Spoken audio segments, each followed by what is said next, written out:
everybody. Welcome to the Yap of Us episode 5, day 1 discussion. As always, I am your host, the Zoo Boy, Michael, and with me I have Tangy Fungus, Austin. What's up? And we got the two Tylers. We got Dr. Forgon and T-Mac Swag. What up? Only one No will song, survive. no song title used for the third episode. I mean, for this episode. Bro, that was my episode. first note.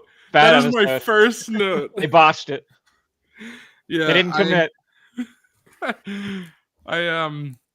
It's funny because I've been like thinking, I'm like, oh, how are they gonna do all the song titles? And then nope. So that's over with. And this is an episode where they could have used one. That's true. They could have. Such an easy one to pull from, but Yeah, Take on Me would have been a good title. But also, I wonder now, is next episode going to be day 2? We'll see. I mean, if we just do like days from here on out, I guess. I feel like it has to be.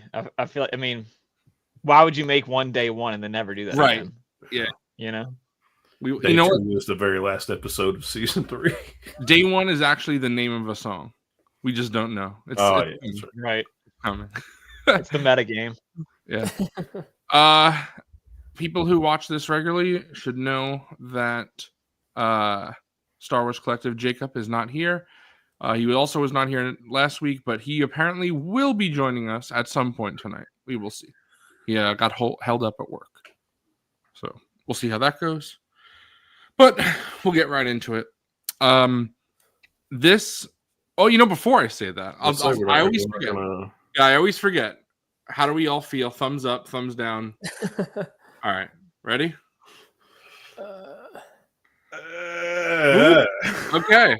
Okay. This is such a.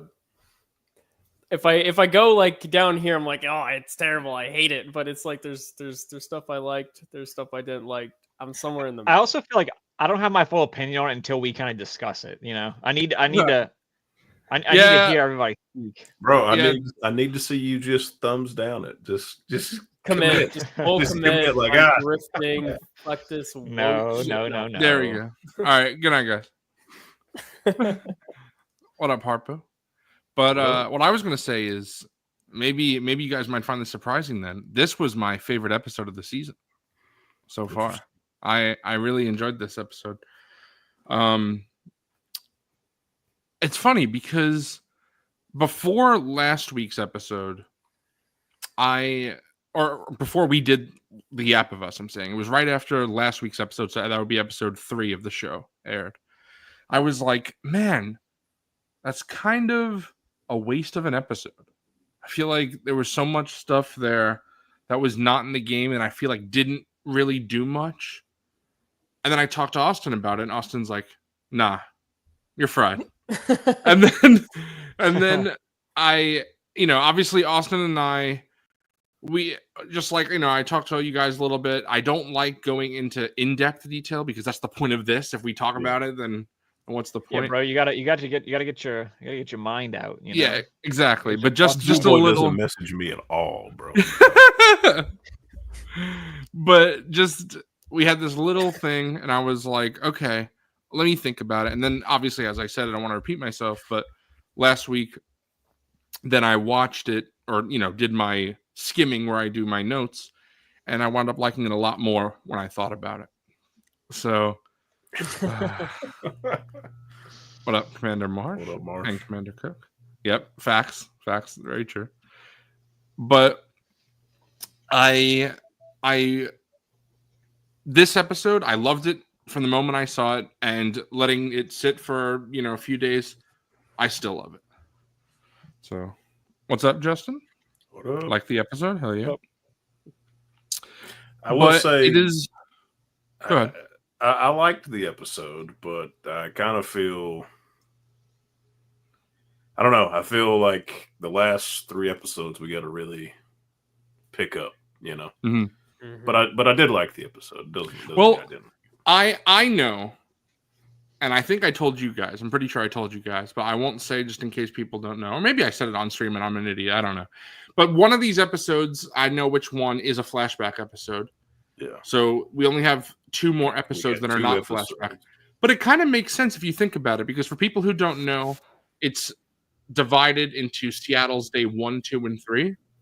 So it looks like episode 2 of the final 3 episodes. You got day 2, day 3, and then we have the flashback. So I feel like that works.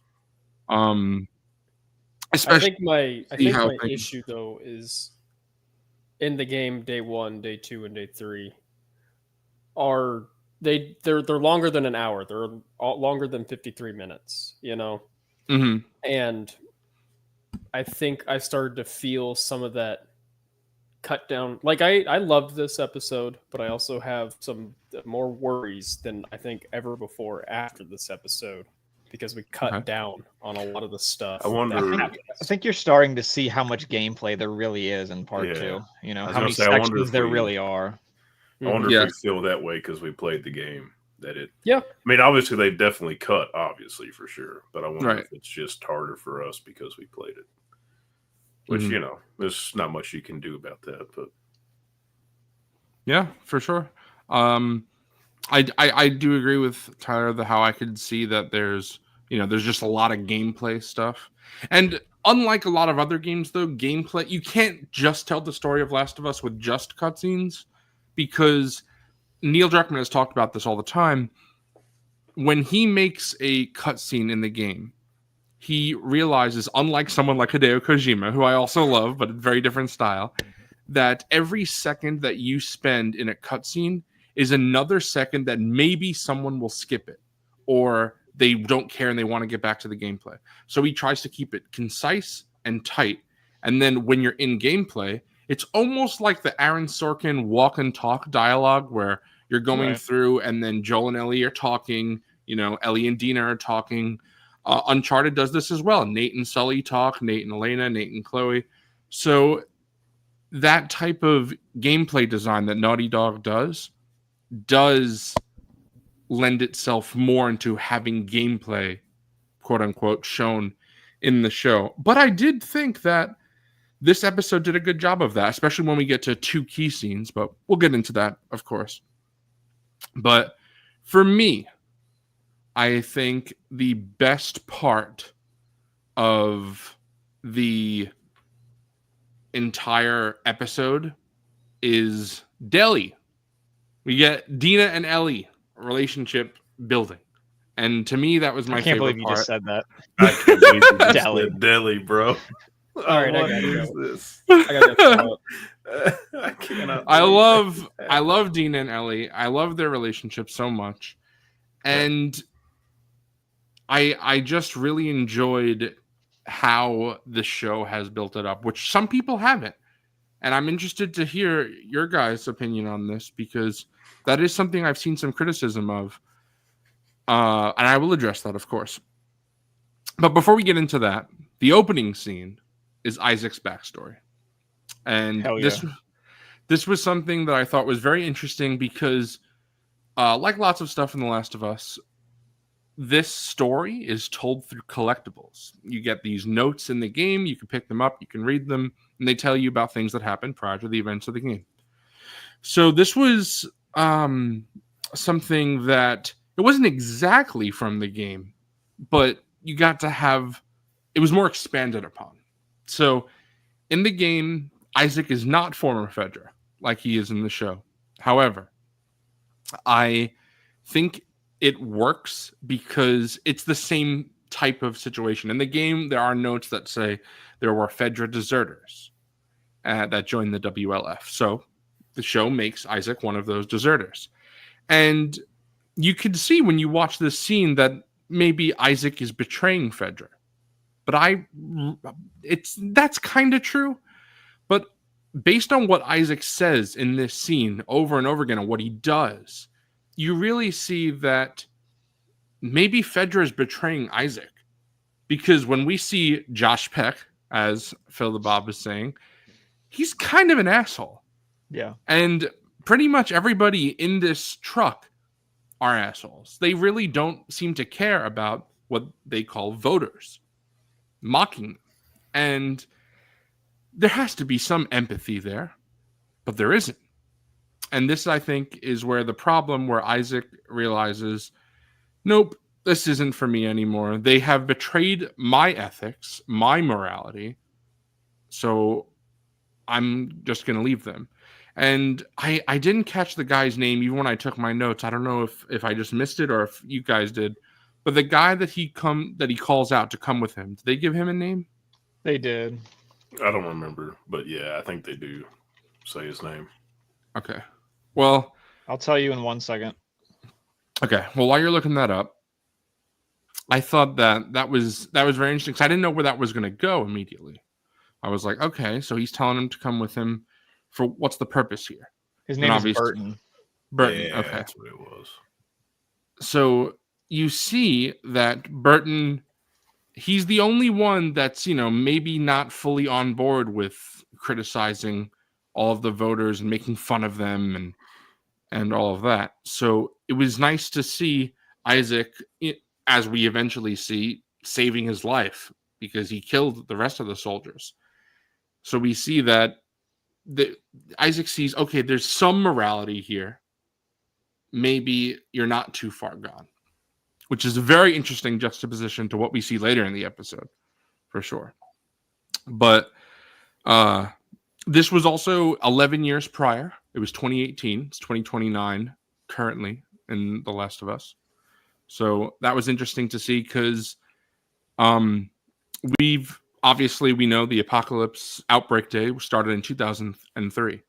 So 2018 is well into the apocalypse, but not, modern day.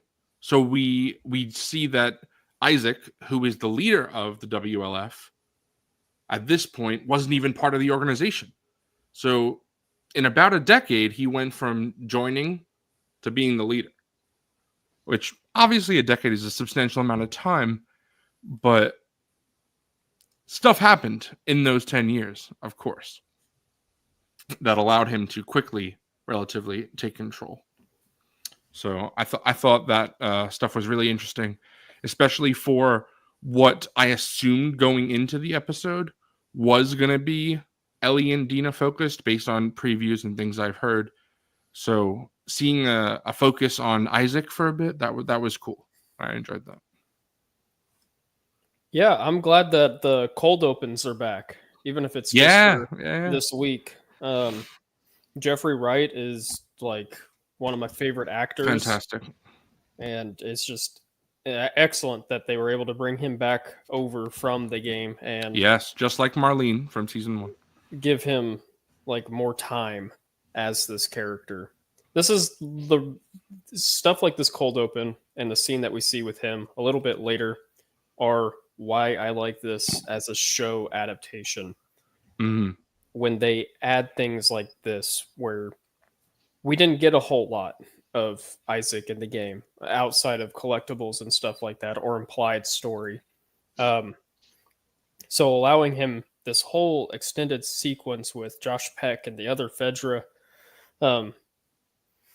military people was excellent to see. It really set the tone for the episode. And it really kept, because like I don't remember, his origin or anything like that, like to the specifics. So seeing like how that whole scene kind of unfolded was refreshing. Me being on the same page as everyone else, not knowing exactly. Like I know he's going to be the leader of the WLF, but the how-to and why is still like a mystery. So right. I do wonder if we'll see more of the in between those 11 years, or if this was just to see where he came from. So that'll be interesting to see. I always wanted more of Isaac. Like he was a character that always in the game felt like a kind of like a looming background threat.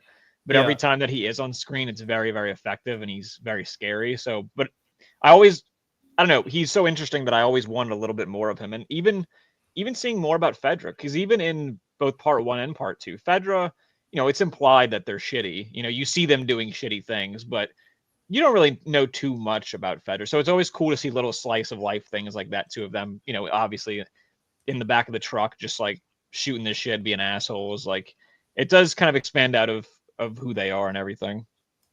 So right. Yeah. It's just cool to see Jeffrey Wright do anything. So I like that, and like everybody else has said, more Isaac, the better. Just to further drive home, I guess, how ruthless he is and is going to be. So yeah, if you don't pick up those collectibles, you don't really know anything about him. So it's nice that we get a little explanation here. You know what's interesting too? For as much as behind the scenes stuff there is on the making of part 2, there's no like behind the scenes footage of Jeffrey Wright like doing the mocap or anything. Like I've never seen any of that. And I'm like, I wonder what that's about. Like if he did if he did the mocap, or if they just kind of wanted to keep that secret, because I don't think I knew it was him until like I beat the game and just saw the credits. Like I didn't even realize. I think I have seen a little clip, just a little clip, unless that's I'm Mandela affecting myself. But I feel like I have. I'll have to do some research into that. Yeah, it's just one of those characters that are in games where it's like you never really get much of them. You just hear them or see them do something, and you're always like, man, I wonder what else is there besides this character is just bad guy. Yeah, and so exactly. Yeah, it's a really good point that Austin made about a show, which we've made several times. Like, because this is a show, you can delve into some of that. Yep, that's like Austin said. It's probably my favorite thing about an adaptation like this is you don't just have to follow the person you're playing as. So just like season 1, we have Bill and Frank. Mm-hmm. That was, of course, the biggest example. But now in season 2, we've seen it a few times where we're not just following what Joel and then Ellie have been doing. So that's really interesting to me, because that really can't be done in a game unless, again, you're like Hideo Kojima and you're having 45 minute to an hour cutscenes. Yep. Yeah, I don't know about that, bro. I just restarted playing Death Stranding, so I'm in it right now. No way. Skip after 5 minutes. I don't care. That's crazy. I just wanted to say what's up to Bobcat. I also don't really like that game in general. So it's an acquired taste for sure. And it stinks because Norman Reedus. So it's like, come on, bro. Anyway. Yeah, crazy Josh Peck cameo. Was not expecting that. Yeah. No, bro. I guess if you want to establish someone as a douche real quick. I was like, is he just playing himself here, bro? Is this just him? Yeah. The first time I watched the episode, I thought it was distracting, but the second time I was like, I get like why they chose him. Like he fits this really, really well. So. He also must like doing little bit parts, because in Oppenheimer, he's the one that pulls the button to test the bomb, which is crazy. I just think about that video of him like eating the pizza the wrong way or whatever every time I see him now. Are you having a bad day? And it's just, yeah, I am now. It really bothers me.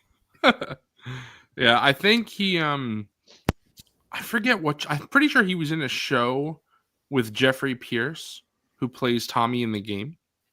And obviously Tommy was in last season of The Last of Us. I forget his character's name, but he played Perry, Kathleen's what? I think it was Perry? Perry, yes, Perry. Kathleen's second in command from last season. So there's some relationship there. So I'm sure that helped a bit. The worst part about this episode, it was no Tommy, and I'll just say that. That was the worst part. No Gale either. Yeah. Where are they? First one without Gale, right? Yeah. It might be. I was halfway expecting her to like pop up later on. Yeah, bro. She's like, so what was your thought process when you? Yeah, after Isaac tortures the guy, he goes to Gale. They talk. I don't know what I'm supposed to do here. She's a travel therapist. Yeah. But after this cold open, as Austin described it, which is very true, we get to Seattle Day 1, pops up on the screen, and I really enjoyed that. Straight from the game. And we see Dina find something. We don't know what it is yet, although I'm sure you guys probably had an inkling because I figured what it was. I guess we could talk about it now, right? think, This I is think for the whole most people episode. probably could have deduced it, Mm-hmm. Yeah. almost immediately. But my first takeaway in that scene was, they're looking for like alcohol and wipes and bullets, and they're looking for collectibles because they were pulling Yeah, doors there you open and stuff. So I was Looking like, for hell yeah, let's upgrade go. mats, bro. There's lots of little gamey type stuff in there in this that was episode, nice. but yeah, we could just say it because this is discussion of the whole episode. But it was a pregnancy test that she finds, and that's obviously a change from the game, and we'll get more into this later. But it's all of these little changes from the game that amount to things that we see later on, big scenes that I can see why someone who played the game would not like it, because it is changing a decent amount. But I do like it because it's set up. And I'm fine with changes when done properly. And I think that this was done properly. And yes, Phil, that is. I do like that HBO is not, afraid to censor things. Even later in the episode, I saw many people. I've seen comments a couple weeks ago where they were like, HBO's too afraid to show the sex scene between Ellie and Dina, even though in the game it's just a cut to black. So it's just a kiss and a cut to black. So I like that this episode showed that no, it showed even more than what they showed in the game, and they're not afraid to show that, which is kind of insane. It's For HBO. a network that did Game of Thrones. Like I don't know HBO what doesn't give a shit. HBO, They don't right. care. Like I don't. That criticism is so strange to me. I don't understand how that HBO somehow went from the gratuitous network to now being afraid to show things. Like I don't understand. It's very Yeah, strange. it's the wrong show network. Yeah, but that's neither here nor there. But then we see Dina and Ellie stumble across a pride flag.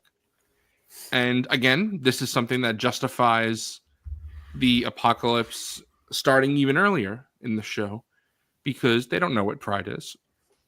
It's, especially growing up in this world, and social advancements stopped in 2003 and they were born past that. It's just it makes more sense, I feel.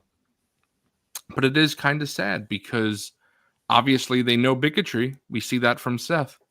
So Yeah. it sucks that they don't know the pride, but they do know the bigotry. That was unfortunate.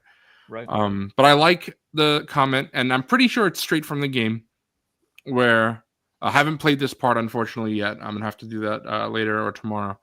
But Ellie says maybe they're optimists. Maybe they're all optimists when she sees the rainbow. Yeah. And that's a fun little thing put in the game. And I'm glad they brought it back to the show. This episode in general, it was directed by Kate Herron. I wrote her name down. I thought she did a fantastic job, especially with the just LGBT aspects of the episode. She is a member of that community, and I think that it makes sense. I'm glad that obviously she's more than qualified anyway with stuff like Loki under her belt, but she brings this nuance from being a member of the LGBT community into writing that. And it's something that Neil Druckmann has talked about, how he wasn't 100% comfortable writing Ellie and Dina's relationship in the game with the respect that it deserves. And Haley Gross helped him a lot with that. And I'm very glad that she did, because as I've said, Ellie and Dina's relationship is some of my favorite parts of the game and the show. So it's nice that Craig did a similar thing. Brings in Kate Herron to help him write this in a very mature, respectful way, which I think they did. But there's also an episode in Doctor Who last season. Dr. Forgan, you've seen last season of Doctor Who, haven't you? Called Rogue. With the character, there's a character Rogue. The Doctor is a male currently. played by a male actor, I should say.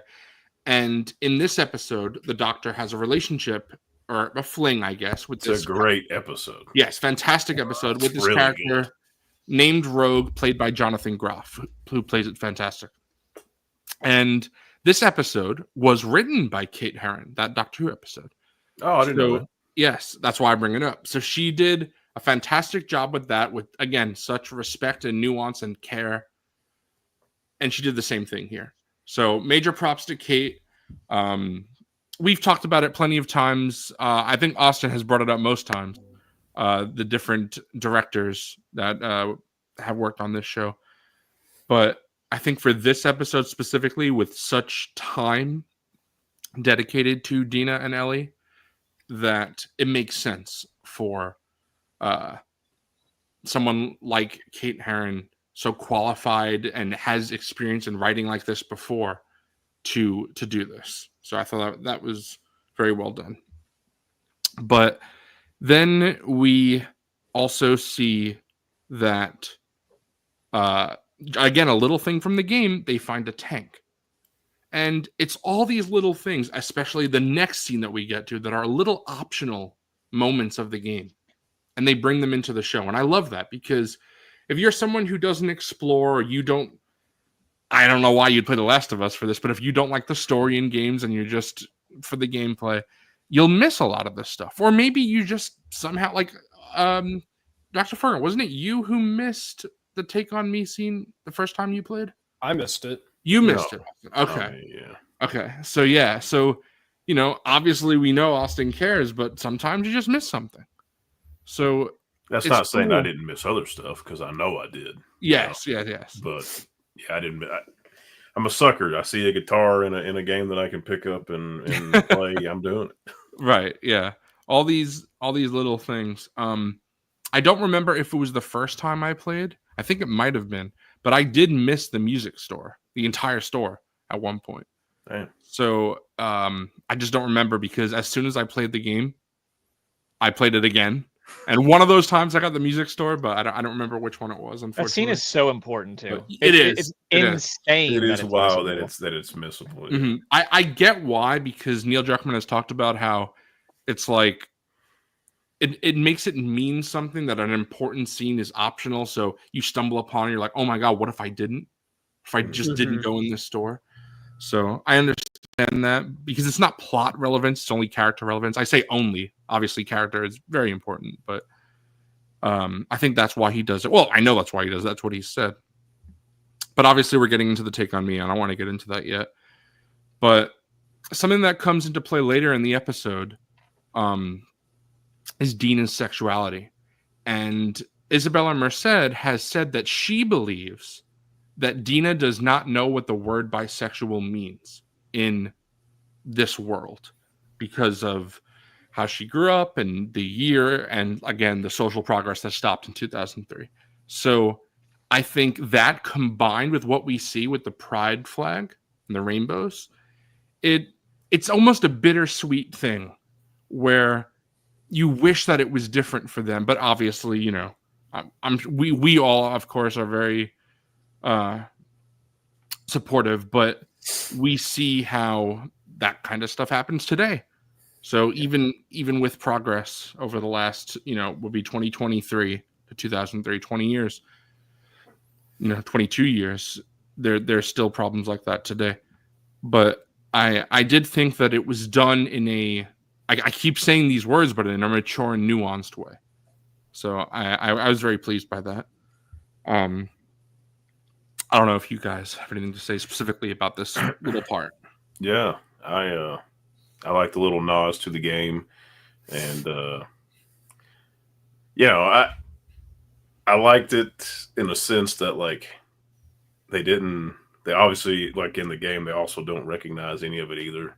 So it's like, on one hand, I'm glad that they don't have to have lived in a world where they just have so much discourse about that shit all the time. But it is also sad, because they're not growing up in a world where people are more accepting, which they are constantly reminded of. So, and I judge things like that in shows based on how my on how people that I watch with react, and when they just don't react, then I'm like, okay, so I don't have to listen to fucking discourse about this either in my household. But I thought it was good. Liked the conversation, liked the game details for sure. And well, that makes sense why the scene is why the whole episode is the way it is with her writing it. So yes, real quick, Phil, she did say that, but I think it's legitimately just the term that I think what we learned later in the episode of Dina's upbringing, and like I said, because of the social progress stopping in 2003, I think that's why Isabella Merced said what she did, and I think I would agree. I mean, it's easy to kind of like, if they don't know what the rainbow flag with pride on it represents, like, I find it hard to believe they would know all these different terms and stuff. So, yeah. Agreed. I think I'm going to save a lot of what I have to say to the very end. I really do like your point about them taking the time to explore Pride Street, because that is very relevant to their relationship. And I think you pointed out the nuance in the juxtaposition of their world that they live in now and not being allotted the fortune to explore their romance in a world that would have been more accepting of them. That's a really important point there. But it's hard to talk about what I want to talk about until we get to it. That's fine. I think so. Are we on the Take On Me scene? That was the next thing I was going to say. So if you want to lead us into that, go ahead. I like that. I like that it's there. I did find it on my second time playing it because I knew to look for it. And I like that the scene is there almost in a vacuum, though. And I think that's my thing with this whole episode. It's like, I liked seeing this scene, but where it's at in relation to other things, it's kind of awkward. And then like the subway scene and other scenes, it's like, I like this scene by itself. This is so solid. But then when you kind of compare it to the game and the way that the Take On Me scene ends in the game, it almost feels like so like cultural osmosis around video games is that they're like a lesser like form of media to like artistic HBO movies and stuff. That's just kind of, I think, what a lot of people would say on the outside going into video games. And it's weird that the video game, I think, is maybe a little bit more nuanced than the HBO show in this scene and maybe some scenes later on. And what I mean is, so the way that the scene ends in that is like Ellie almost seems to push Dina away with her words at the end of the scene, whereas at the end of this one, they're almost like holding hands, skipping down the street together, like, oh, let's go get some jerky. And the game, Ellie's like, we gotta get back to this. We have to get, there's way more urgency, and I'm starting to get scared that we're losing a little bit of that. I do agree. However, Sorry, I will really long-winded. No. That's good. I do agree with what you're saying, but what I will say is have patience. Yeah. Because I think the show has shown us that the way they're doing Ellie and Dina's relationship is slower, different, but we will get the things that we saw from the game. So this is going further down the episode. I usually don't like doing this, but just for the point of this conversation, I'll talk about this scene for a little bit, and then we'll not in detail. We'll go back to it. But when Dina reveals her pregnancy to Ellie in the game, Ellie does not take that well at all, and in the show she does. And initially, I was like, okay, so why? But I think it's because, again, when we'll get to it, how they frame that whole conversation and what happens after, before, everything leading up to that, and the aftermath. We see that it doesn't fit in that little span for Ellie to be the way she is in the game. But it is important to the overall story and Ellie's character arc for her to be bitter towards Dina. Just not yet. Yeah. So I think we will get a version of that, of Ellie starting to be focused more on the mission. My Go ahead. pushback is because of the changes that they've made with Abby so far and things your dad has said about Abby, I'm scared that there's going to be a reluctance to allow us to hate these characters. And in the game, Ellie is a very selfish and hateful character. And here, it's starting to feel like there might be some fear of allowing us to have this character that ditches Dina essentially, like she does in the game. But like you said, patience. So we'll see. All this could be retroactively changed and fixed and whatnot later on. But I'll kind of put like a little star note down to come back to this when I can. Yeah, it's like I feel like for anyone who doesn't know watching, I know obviously all of us watch a decent amount of TV, so we all almost assuredly know. But anyone watching who doesn't know, a lot of television is not all written beforehand. And The Last of Us is. Craig and Neil have talked about that, where they write the entire season and then they film. That's not always the case. So I think that because they did that, and even from season 1 to season 2, where they pretty much knew they were going to get a season 2, so there are things in season 1 that set up things in season 2, and I'm sure there are things in season 2 that'll set up season 3. But showing that, I think, allows someone to, or allows them, I guess specifically Craig and Neil, to move things around to where the setup will be now and then the payoff will be later, as opposed to the way it is in the game, which, again, very different structure and style of writing, because, as I mentioned before, every second in a cutscene is important, Neil says, and it has to, there can't be wasted time, not the Hideo Kojima style. So I think because of that, we get things that for 1 week we're pissed off and we're like, "What? Damn, why'd you do that?"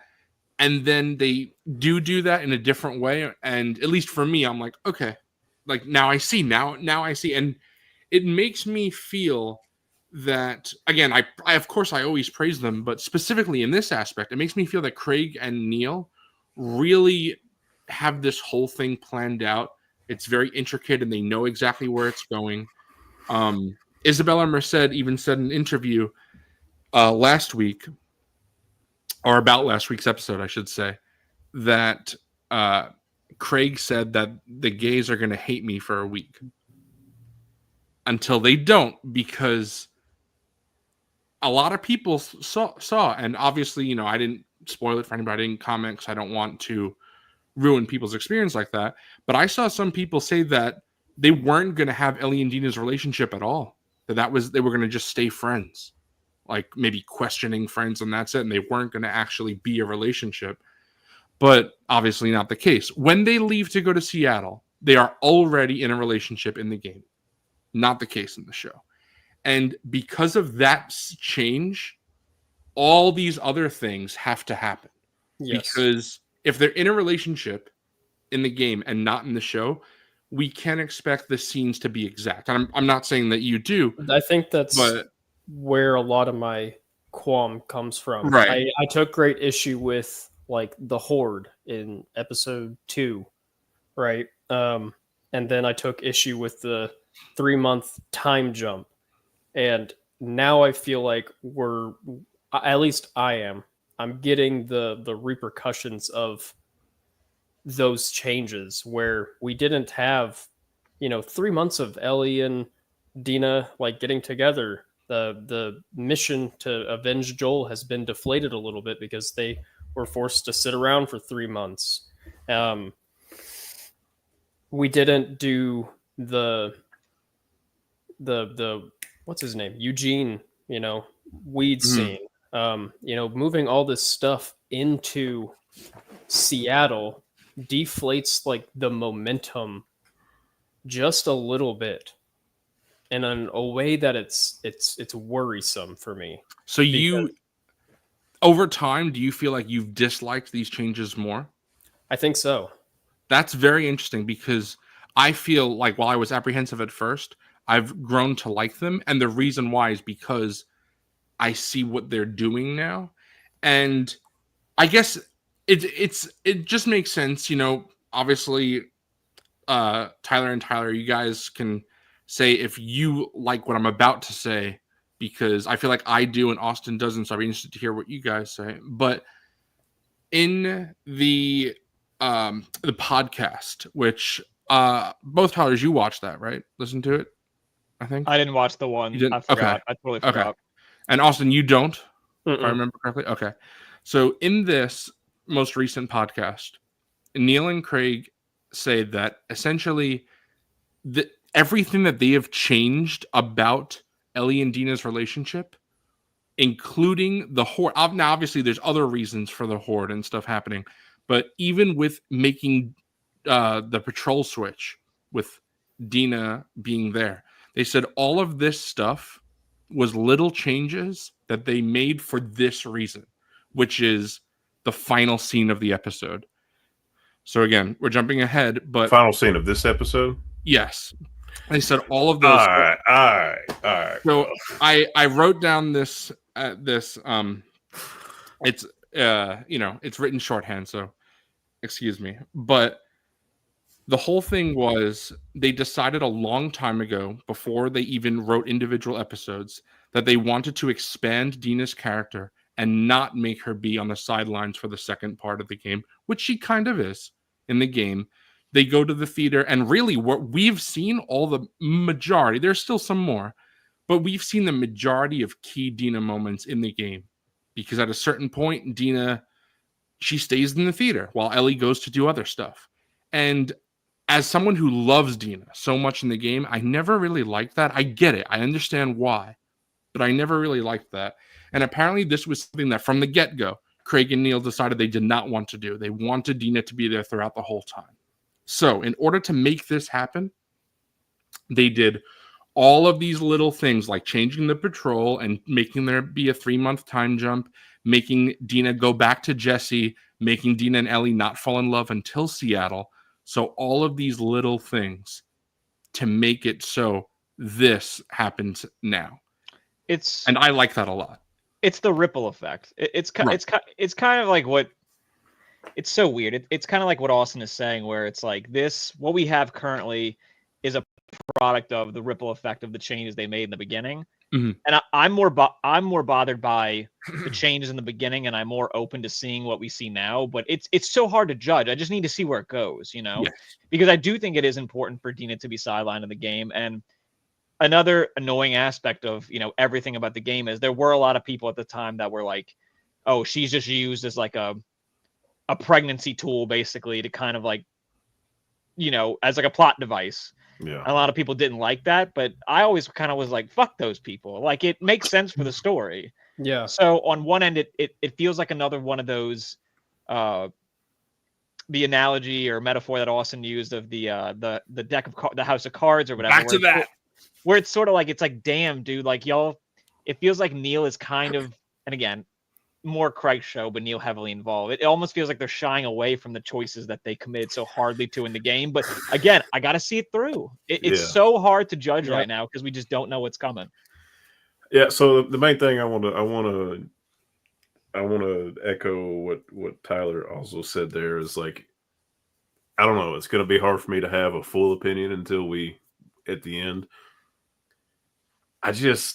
I don't know, man. The urgency seems gone, like Austin was talking about, and that was the first thing I said to my dad when we finished this. I was like, all right, we only got 2 episodes left of stuff. The urgency needs to get picked up. And then it's just like, I don't know. I think we said it before, they're not going to let Ellie be on screen alone. And I kind of think, them wanting to not have Dina just be sidelined is, I don't know if that's the right decision. I mean, I guess we'll see. It's almost like the last scene is like, hey, we're doing this. Yeah. To all you people that know the story, we're doing it different. And then the last scene, to me, like, it was good, but also everything just felt completely rushed. And that, it's just like, all right. And that's my whole thing. It's like, it's not like I'm loving the show, but in the back of my mind, I'm always just like, I just don't know. I have to see it through. It's very similar to the game where you got to see it through. It feels the same way here, where I need to see it all the way through to the end of the season. Well, it has to stick the landing because of all these changes. There's, like you said, this ripple effect. Because it might not have been worth it if it doesn't stick the landing. So if we go and Dina being in the story more now in the show than she is in the game, if that doesn't really amount to much, then we can look back and we could say, well, why do it then? And the game did it better, so what's the point? But if Dina adds some stuff going forward, I think then the problem we can is say, oh, I think the problem is Dina adds too much pleasantness to the plot that isn't supposed to be pleasant. I think that's kind of the problem. That's a big thing. That's one of my. I was worried to. It does feel too this in front of happy-go-lucky, but I think Dina now Isabel, she's doing a wonderful job, but I think the way that Dina as a character is written is starting to become a little grating on me, because when they're scourging, when they're like done and with the opening like day 1 title card scene, she gets back on the horse and she says something like, all right, hit it, people to kill, like an upbeat, like jokey kind of. And I was like, that's really weird, especially at the very end of the episode or like in the middle point when they get to the radio station. And she's like, what do you do when you run into Wolf, Knott, and Jackson? And Ellie just gives her this really stern, like really awesome look. And she's like, agreed. But it's played completely seriously. I'm like, this is some, like, why are we joking about it here? But then it's like really serious here. Didn't we that tone shift last That week? middle section was like exactly what I wanted. I won't lie. The radio station to the subway. This like that's this game is dark and heavy, and that's okay. It's emotional, and that's what we want. And I agree that, like, I love Dina and I think she's been great, but I just feel like if she's going to be around the whole time, it's going to undercut that. And I also have a fear of, like, if she's around the whole time, does that replace other things? Mm-hmm. And I will not like that at all. If that's I agree. case. I agree. Like if Dina does things, it's like, all right, bro, what are we doing here? And I don't think they will, because I think what you're talking about is too important. I hope. But I think that my argument against that, Austin, would be there are parts of the game where I think they do joke about it, and I think both the game and the show that Ellie and Dina, they grow up in this world and they really don't view killing and murder as such a, like we would, like they view it as a necessity, something, especially Ellie. She's seen Joel do it her entire, time with him. And this is how Ellie survives. This is how Joel survives. Neither Dina nor Ellie are Tommy. Tommy is someone who in the game and the show more so in the show though, has clearly been affected by all the things that Joel had to do to keep them alive. And I don't feel like Ellie and Dina are like that. And I think that there are times in the game, there's one which we could talk about because she's not in the show, but there's a character, Leia, where Dina finds a picture of Leia and she's like, man, like, look at her. And then Ellie's like, she's one of them. And Dina's like, well, fuck her then. And then there's times where Dina and Ellie, like they did in the show, where they talk about the first person they killed. And it's played in a mature manner, but I wouldn't necessarily say super, super serious, because just the way that they talk, and I just got to the scene when I was playing in the game, that it's more like how you and I would talk about going to the movies.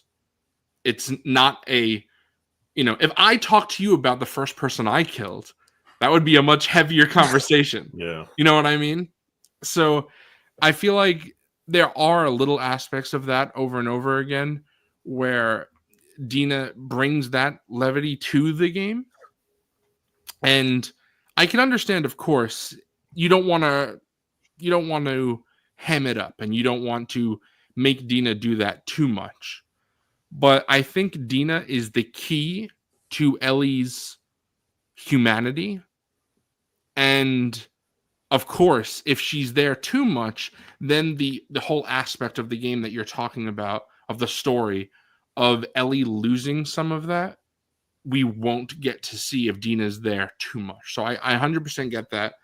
But I think that we will really see this upcoming episode, because as we see from the end of this episode, Nora is coming. Some stuff with Nora, and that is, in my opinion, some of the heaviest stuff in the game. So we'll see how the show deals with that. If it's played with the gravitas that it needs to be, then I'll be fine. But if it does compromise some of that, there's a very important scene. Again, we can't really talk about it. There's an important scene that happens at the end of Seattle Day 2, if you guys know what I'm talking about, with Ellie and Dina, and that is so important to Ellie's character and the journey going forward.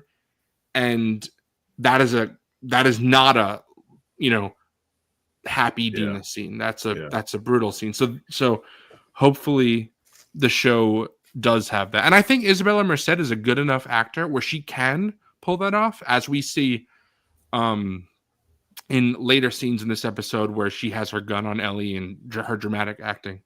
Again, this is very unlike how we usually do these episodes. We're jumping around a lot, but it makes sense because, again, I said this in the pre-show, but this episode really only has 8 scenes, and the scenes that are not action scenes, because half of those are action scenes, but the scenes that are not action scenes are really all about the same thing, which is the relationship building of Ellie and Dina, and also the story building of Dina going forward. So it makes sense that we're jumping around a bit. It's fine. I'll just say 2 last quick things, and then we can move forward. I know we have said this, kind of hypothesized this, but I don't know, man. It really does seem like they are kind of afraid, like Austin said, to lean in to decisions they made in the game. So it does seem like there are going to be some corrections on some things, which sucks. But I hope like nothing too crazy. And I guess the biggest issue is like Ellie just isn't vengeful. She's supposed to, like, she just is so vengeful, I guess, early on. And we haven't seen that. And that's aggravating to me, Okay. And that's kind of what Zooboy was saying with the patience. He got me with that one. So, maybe next week we'll get to see a little bit more of that. And I am hopeful, but then the Dina's talking in my ear. I'm like, well, you're there too, and I won't be able to get my full vengeful Ellie. Exactly. And who are we to doubt? Around, Who are we to doubt Zoostradamus? He did say, the kiss scene was coming. We were all like, nah, bro. Text was written. And there it was, bro. So, Well, that especially, not just me being right about that, but just the fact that that was something that was moved forward.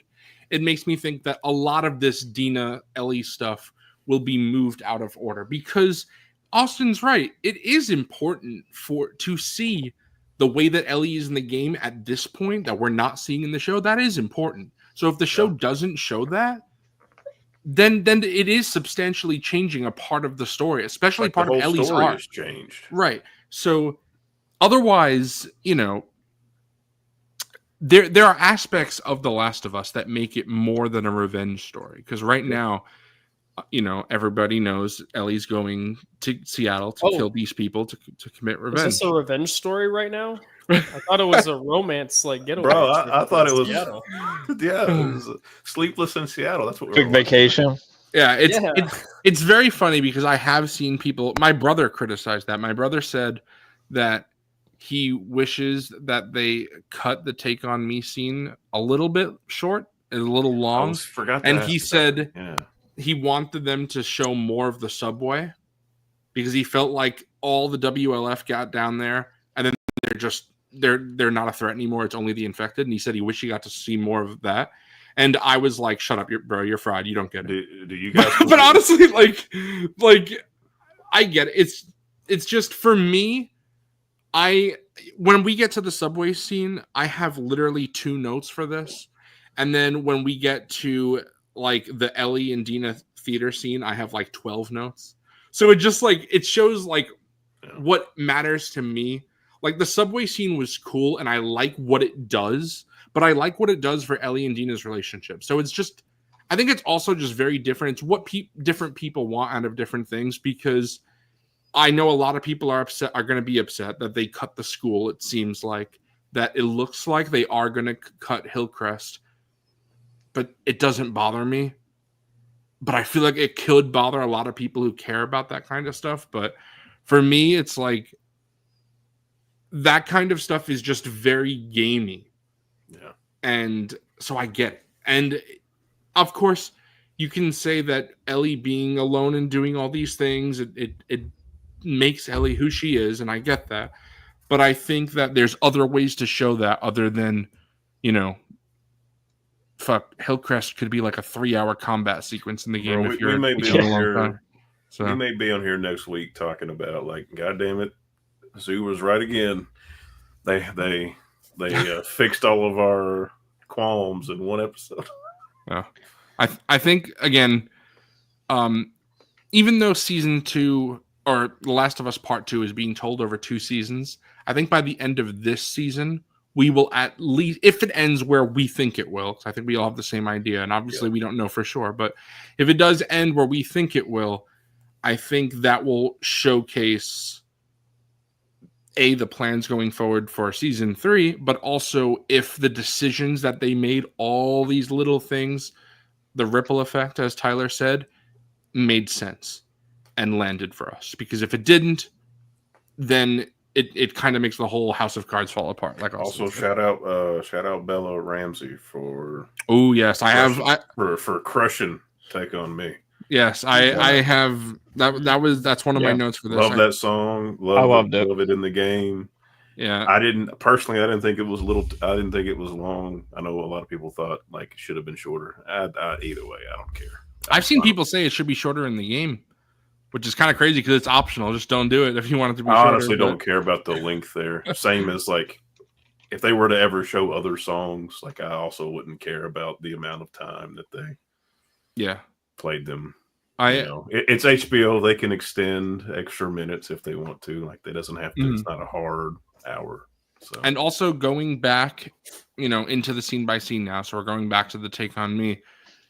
It's very different from the game because even though in the game you see it focuses on Dina a lot in the game, and you see Dina and you see her smiling at Ellie, and she's like, "Man, I really do love this person."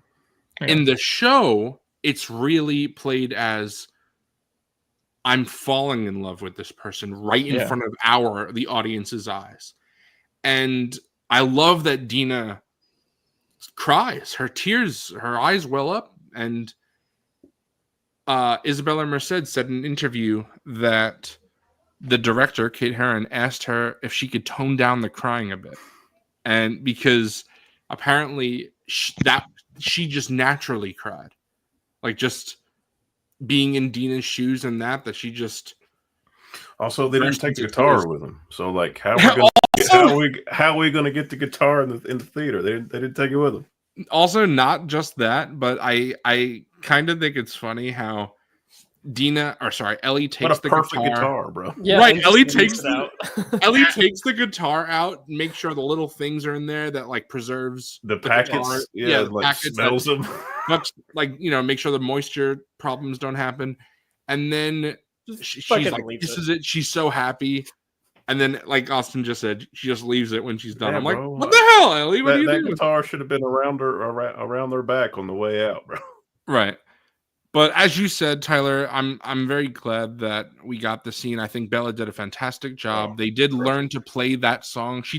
They play guitar, but they did learn to play that specific song, "Take on Me," so they for the show. They already played, but okay. Yes, they already played, but they did not play that song specifically. Didn't know they could sing like that. Yeah, and that was cool. And I always love when people who aren't singers sing.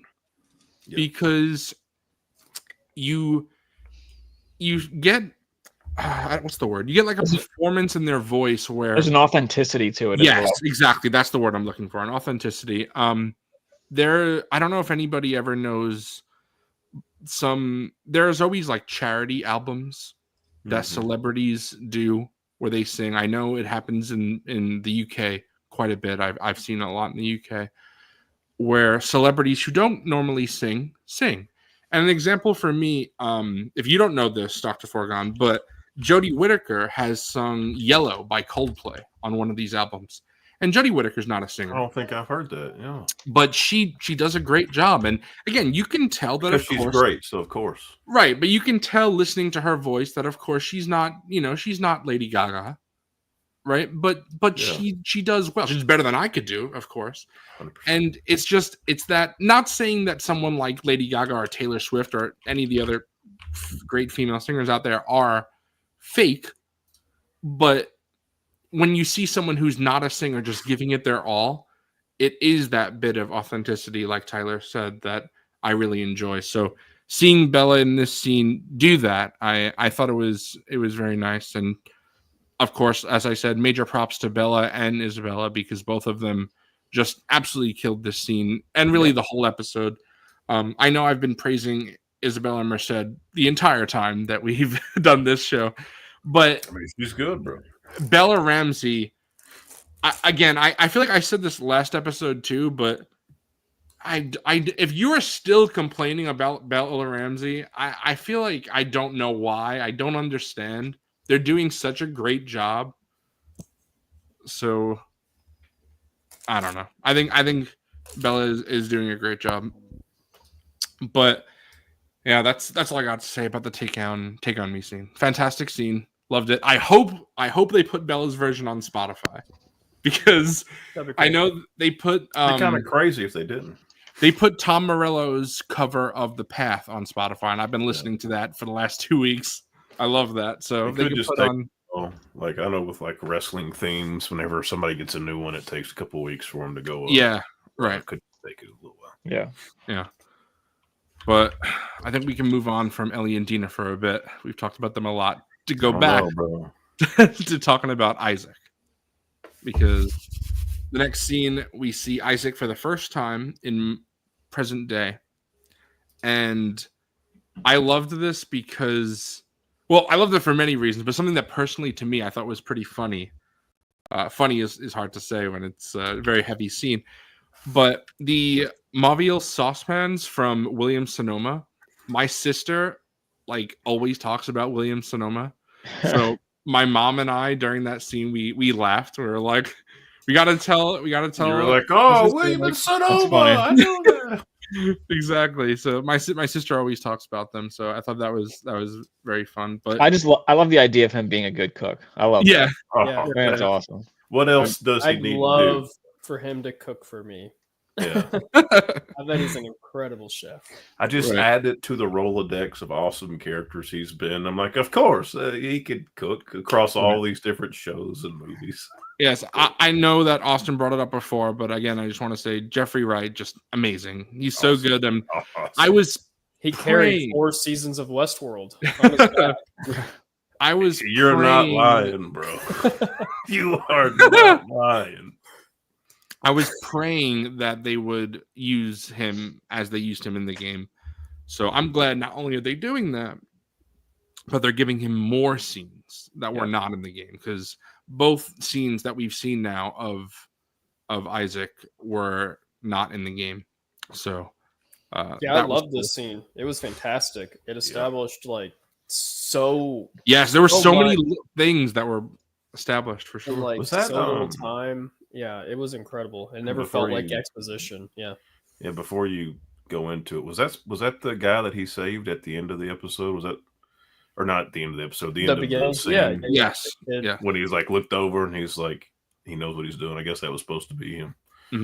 Yes, that was him. That was I already forgot his name, and Tyler just left. Benson, Brunson, Butters. Bunsen burner. Yeah, Yeah, if I can. Bibby. That's The his name. saucepan. That was his name. Yeah. Yeah. Okay. That's Saucepan. what I thought. Yeah. But I really like how Austin just Gale. said. Yeah, there you It was Gale in disguise, bro. go.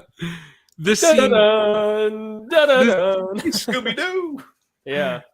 Tyler. Now that you're back, what's his name again? The soldier.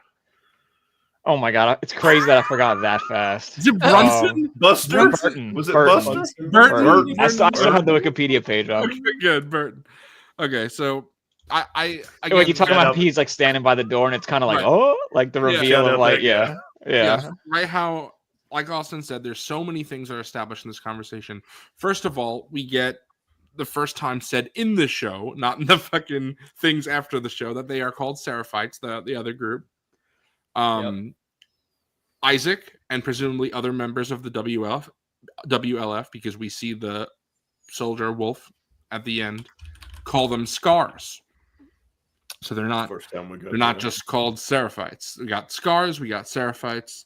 And then we see clearly there are very devoted members of this group, because even while he's being tortured, the Seraphite says, "She watches over me, she fills my soul," over and over again. Who is she?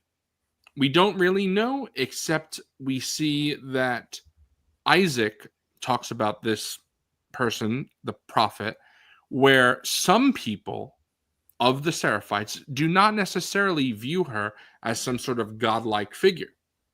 And what's really cool to me is when presented with that information, the Seraphite says heretics. So we see already, not only are there infected in Seattle and the WLF and the Seraphites, but now we see that there is a splintered group of the Seraphites, people who are not so devoted and culty as the Seraphites are. Right. But we, right now, at this point in the episode, we still haven't seen the Seraphites do something truly evil. So it looks to be a one-sided conflict right now. And Isaac, of course, talks about how it's a chicken and egg game, how they did this and That's we been did going that. on for some Right. time. And I really liked that way that dialogue was presented of him Yes. kind of just like Mhm. yelling it at the Seraphite. Like I thought that was very interesting because even you as the viewer, like I actually rewound it to like re-listen to what he said because it is presented very fast, but I think that's very purposeful. That's kind of the point of like it doesn't really matter, you know? I don't have Exactly. time for your bullshit or whatever he said. Yeah. Yeah, don't have time for the chicken and egg game. That's the way he phrased it. Yeah, And I like yeah. that because, again, you start to see it's this cycle of they do this and we do that. And it's very important to the message of this entire Last of Us franchise. And this is just a small aspect of it again. And then you see that maybe there's even more going on than initially thought, because the Seraphite says that every day some wolves join the Seraphites. Yeah. So again, it's not as it seems, because not every WLF soldier is 100% okay with what they're doing. And it makes sense because when we see early on in the episode, Isaac is leaving Fedra because he can't deal with the fact about how, against his own personal morals and ethics, that everything that Fedra is doing, as we see from season 1 with Fedra in Boston, Fedra clearly is doing some fucked up shit. Isaac is not okay with that.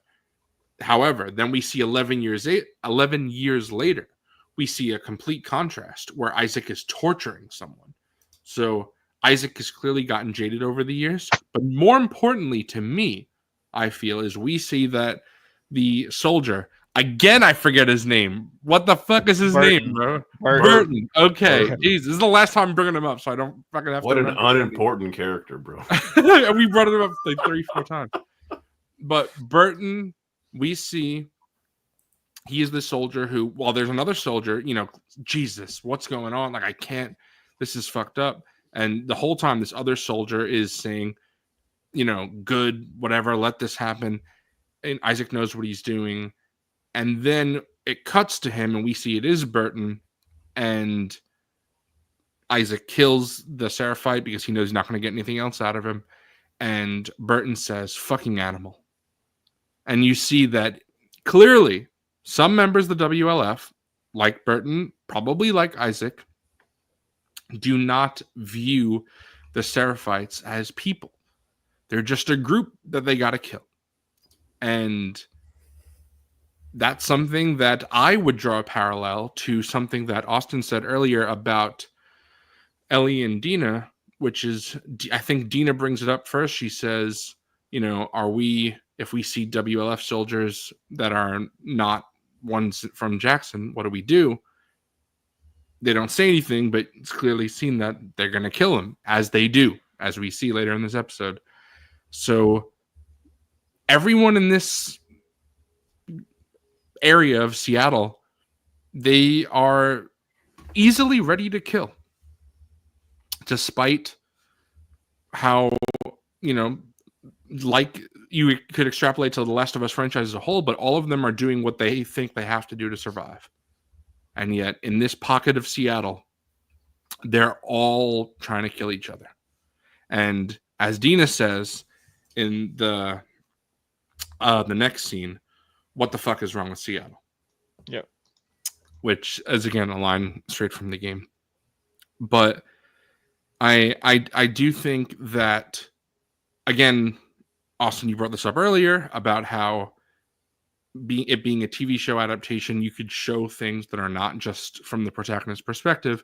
And that's what this Isaac scene shows. Again, just giving more depth to Isaac, a little more screen time with Isaac, showing what's going on with the WLF, and also giving some backstory to the Seraphites. So much stuff is revealed during this small scene, and I really enjoyed that. Yeah, I thought it was really good.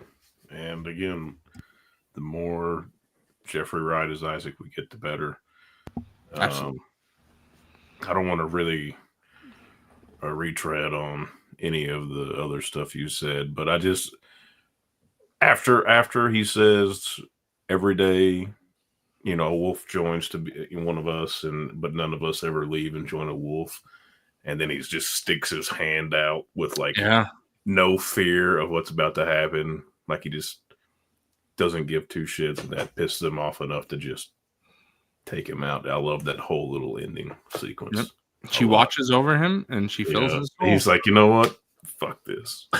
And then that's when Isaac knows he's not going to get anything. He's like, yeah, this is a waste of time. So, and fucking Burton. Brunson. Brunson is crazy. Yeah. At the end, I guess that was cool. For I really liked the how Isaac says I wasn't good with women, but I knew my strength, so I would cook for them. And it's like I like that a lot too. Yeah, it was good though. Yeah, you boys said it all. Just That's excellent. really about it. Yeah, just peak scene. Great makeup effects on the scar. Sure. Yeah, Jeffrey Terrifying. Wright is just I mean, from a certain point of view. Right. All right, Obi-Wan. I guess I just wasn't expecting. The only thing I'll say is I just wasn't expecting to get their name yet. Mhm. But then, it wouldn't make sense if he didn't say their name while he was interrogating them. So right. I guess that's why so many times I feel like because it's right after. There's been 2 or 3 times where we've talked about in the after show how something that was revealed in these after show moments. We're like, what the fuck? They didn't say that in this episode. But then all 3 times this happened, they said it in the next episode. yeah. So it's not like a reveal. It's just like directly after they're saying it. So I guess that's why they do it. I still think it would be better if they waited till that episode actually aired. Right. But talk about, right. But it's still it's right before. So I think it's less of a big deal than I initially I just thought. hope Still think it's dumb, but I just hope there are more people like me that just as soon as the credits roll, they just log out of Max and move on. Yeah, don't watch the preview. Don't listen to what talk. they spoil this time, Zooboy. yeah. I thought this one was fine. They didn't No show, spoilers. but I will say, Tyler, since you don't watch that, how did you feel about again, we're jumping ahead, but Dina pointing the gun at Ellie because that was shown in the previews. Oh, what the? Why Yeah. would they show that? I don't watch them either, but I actually did. I saw that last week. I don't know. I don't even know if I saw it in the after thing or maybe I saw it online. But yeah, I knew that was coming because Probably they should not have social shown that media. either. No, but- why would they show that? That would be like if they showed Abby beating the shit out of Joel. It's also like if you played the game and you watch that, well then like, oh, they're Yeah, changing. Exactly. As soon as They're I changing saw the way that it's revealed that she finds out that she was like, right, you know what I mean, exactly. a bitten or whatever. Like As soon as I saw that, my first thought was, guess Ellie's getting bit again. Yeah, because, Right. Yeah. If you see that, you're like, why is she pointing a gun at her? And then the only logical conclusion that you would have as a viewer would be like, well, I guess she get bit again, or it's like what? Right. You know? But again, we keep jumping ahead. We'll go to the TV station. So this is something that Great gameplay here. Yeah, Yes. I thought Great that- gameplay. They talk about all the time how they cut out just like gameplay specific things, Mhm. but then like this next like 30 minutes of the episode is like a gameplay adaptation, but it has a point being. Yes, here. and it Like, shows it's like so good. yes, exactly. I gotta say something about this too. The TV station when they walk in, this is a moment that in the game is like brighter, but then it's darker here, and I'm like, that's so. And I know it's nighttime in the show, but it's like interesting that they changed the lighting here, and then changed it in the Joel death scene as well, like where that scene's much brighter in the show, but it's darker in the game, and then it's kind of the opposite here. I thought the exact same thing because I was like, yo, they get it here. Like this is scary as fuck. Like this is. I feel like I'm in danger here. Yeah, you walk in, you see that it's dark. You're like, oh, what the? Right. I do think that the set design was so good here. It looks really good, especially after listening to the podcast where Craig Mazin talks about how he told the people who designed the set, he's like, there needs to be crates here because in the game I went behind the crates to stealth this, and there needs to be this here because this is exactly how I did the stealth in the game. So you gotta align that up because I want Ellie and to do what I did as Ellie in the game. Yeah. And that's what it felt. It felt like I was watching a stealth sequence from the game, which is cool because we haven't really gotten that. So that was really nice to see because, I guess depending on the difficulty you play, but especially for me, Last of Us is a stealth game. And if you play on a higher difficulty, it has to be because you won't survive open conflict. So I just suck, so it's a stealth game for me no matter what.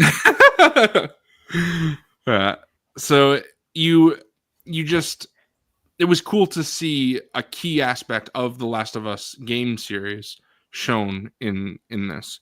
Yeah. But for the first time, we see the Seraphites have done something reprehensible because we see these bodies hung from the ceiling with their intestines out. Just a brutal, gruesome scene.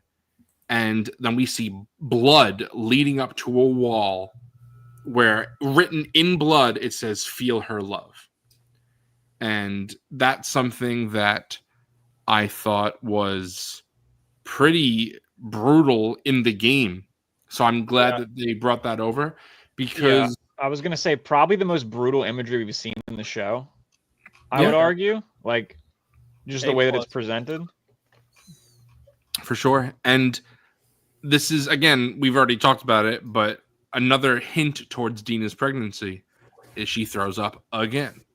So she's vomited twice. We see her pick up some things in the beginning of the episode. So there are hints to show that she's pregnant. Unfortunately, I forgot to ask my family if they guessed that she was pregnant or not. Right away. I know your dad. Did your dad? Yeah, right away. Whenever, like, at the beginning when they were rummaging or whatever, and she's like, "Oh, found something," and said she had to pee. He's like, "She pregnant?" I was like, "Okay." Yeah. I mean, at that point, right. They're basically saying it at that point. So. Yeah, that one's pretty much like, I was wondering how long they would like string people along with that one. So I'm glad that we're kind of past it a little bit already. I was in the beginning when they kind of hinted at the pregnancy test. I was a little annoyed and thought to myself, they better just reveal it this episode then. And so I was happy that they did. Yes. Because it makes sense. The first time I played the game, when Dina vomited, I didn't think anything of it. I don't think I did either. But it's so then hard to remember back that far. Then when you play it again, you're like, oh, okay, this is clearly setting that up. So that's smart. But I did think that this right after the stealth sequence is broken up and Dina and Ellie are in combat, we see both Ellie and Dina are very quick to kill. Again, it's not something where we've seen Ellie before in season 1 be, there's some gravitas there to her killing and not really here. And of course, this is in the midst of a fight, so there's really no time to think. But I think it does make sense for who they are as characters now. And what's up, Chris? Yes, that is for sure something that happened in the game, and we talked about that a bit, and we'll go into it even more later in the episode. But it seems like they are changing that, and it was definitely an intentional thing. So I talked about this earlier, but Craig and Neil, that was a big part for them. They wanted to change that, and even before that happened, I talked to all you boys about this before, but I figured they would do something like this because I just don't think they would make Ellie be alone for a section of the show with no dialogue. Last of Us is not Death Note. We're not going to get an inner monologue of Ellie like we do from Light Yagami or something like that. There's no inner monologues in Last of Us. So if they were going to have dialogue, they were going to bring. Interesting thing is, I feel like in this episode, it became very apparent that Dina's the one doing like all of the talking, anyways. Like if she's the one like constantly engaging Ellie, and I feel like she's stealing the show a little bit from Ellie in that respect. I feel like because Isabella wild comparison, maybe. But the fucking John Wick movies, like, he doesn't fucking talk for 3 hours, basically. Hell yeah, he doesn't. He just boot to ass the whole time. Like, I know it's completely different tones and characters, but it can work. You just have to put a little elbow grease in. Just commit to it. Yeah. It just depends, I guess, how much they're cutting from those parts of the game, like, because like we talked about before, a lot of it is her on her own, a lot of gameplay heavy things, and I guess I don't know, they probably figure we're condensing things and kind of compacting things a bit, so we don't need some of that, so let's just put them together, I guess. They may throw us for a loop. I mean, who knows? Maybe, I mean, at some point Dina has, I don't know, maybe she gets injured or something. Who knows? You know, something has to happen at some point to kind of bring tension. There are key scenes if the story goes as we expect it to, that will be in next week's episode, that if Dina is there for, I feel will compromise the scene. Okay. So I'm That's sure kind of what I'm like trying to get at. Yeah. So I would assume that something happens. She splits up with him for which Dina splits up with Ellie for a second. Yeah. Just so Ellie can have these scenes by herself. I feel like those scenes are important for just Ellie, and I will be surprised if it's not just Ellie, and we'll see depending on how it's done, but I likely will not like that if Dina is involved in those scenes, but I don't think she will. One of the things that happened in this episode that revolved around Dina that really kind of threw a wrench at me was so Netflix does this thing with a lot of their original movies that are, they're more like fluff kind of filler movies. And this is like the corporate side of Netflix. They will make their directors include lines where characters are verbally describing things that are happening on screen that don't really need to be described, but that's because Netflix boardroom people expect people to be on their phones during the movie. My god. That's so unfortunate. And there was a line in this that Dina says where she picks up the what's that called? The walkie-talkie. Yeah. And she goes, "It's the same ones we use."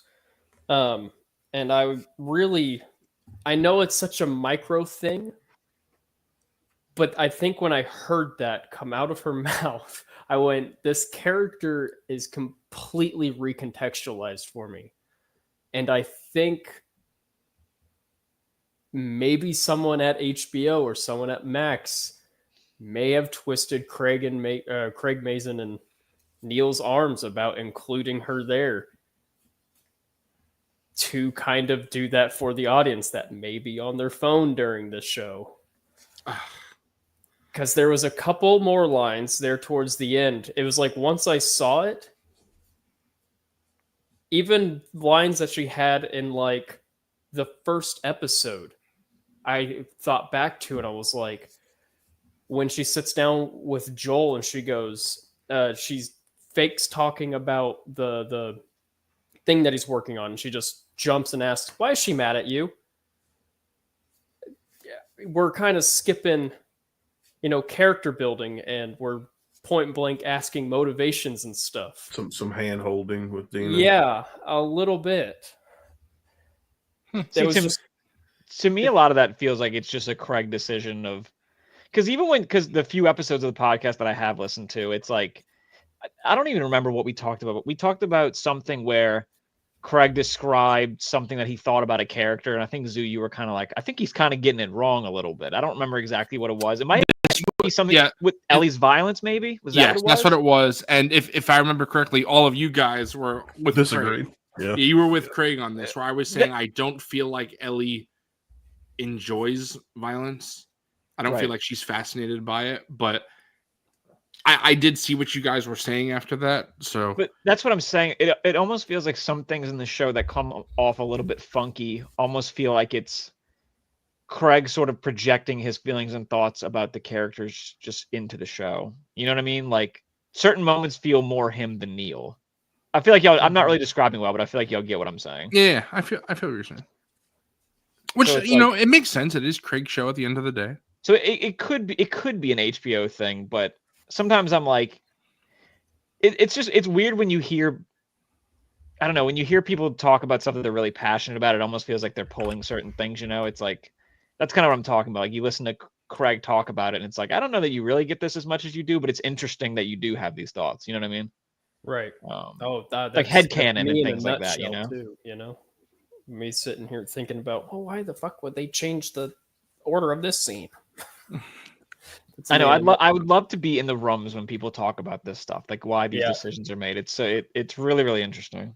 Obviously, we'll never truly know for sure, but from the way that I see Neil be consistently involved when he doesn't have to be, with the podcast, with marketing for the show, with talking about it, just doing interviews, stuff like that, I feel like a lot of this stuff, and again, you could say Neil's lying, someone could say that, of course, but what Neil has said is that every time that they do make a change, that it's never something simple, that they always do an intense discussion about it and say, okay, why? And I believe that. I feel like I've been more okay with like the additions than like the fucking Isaac scenes are probably my favorite scenes of the episode because they're just that's when I'm told that Last of Us is going to be adapted. What's up, Jacob? Hey, what's up? Hey, Jacob, I didn't know if how long were you sitting there? I was only there for like a couple seconds. You were okay. I just happened to see, and I was like, "Oh, bro got the new backdrop." Oh, me? Yeah. Oh, yeah. I switched up rooms a little bit to Hell see if it'd be better for streaming. So, yeah. Thanks, guys. What's up? Love How's the it going? scout in the back. oh Love the scout. I'm breaking some boy's heart because I've been shitting on Dina for. Oh, no." But see, the It's a thing dog is, pile. you're actually not shitting on Dina because you're just. I understand your concerns. It's just that really, you and I have the same opinion. It's just that you're more cautious than I am. I have more faith that it'll be fine by the end. And see, you are like, if I was like genuinely upset, or if I was like truly worried, I probably wouldn't be doing this. I wouldn't be watching it. I probably would have given up and been like, Zoo Boy, I'm good. Give the cat ears over to Dr. Forgon or what. All right, gonna. I don't know. I'm not as good as Tangy, buddy. Oh shit! Everyone's messed up now. But I want to jump ahead because I want to stay on this like Netflix ass brain rot line. Because at the very end of the fucking episode, when they're talking about the pregnancy test things, Dina, although she's telling Ellie like what happened, Ellie would not know this. When you're writing dialogue, you don't communicate things to characters aren't communicating. They're communicating to the audience, motivations, ideas, points of scenes.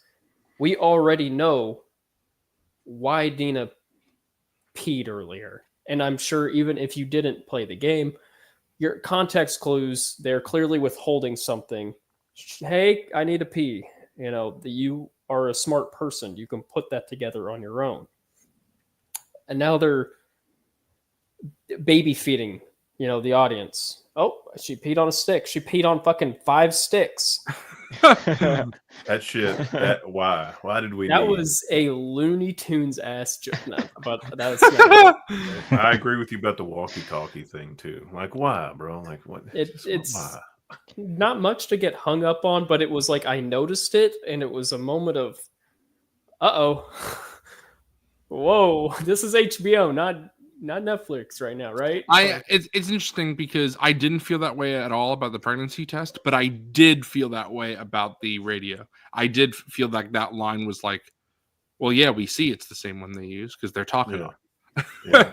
So I feel like the pregnancy test thing, they just were like, let's just add some comedy here and beat you over the head with.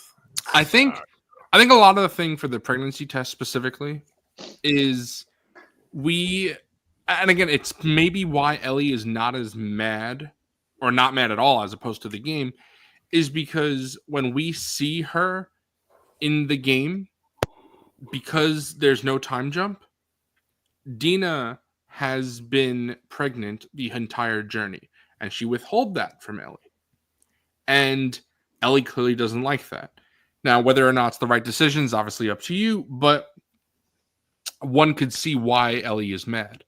In this situation, Dina finds out in the morning, and she tells Ellie later in the day. So it's the same day that Dina figures it out.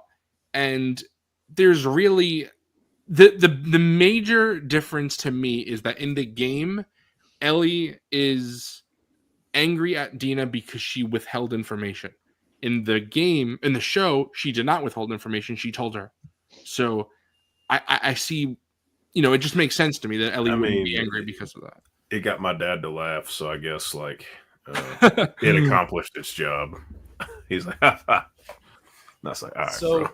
Here's the thing. It's clobbering time. No, I see your point. That's a really good point that Dina did know. She withheld it and went on this trip. And now Ellie's mad because of that.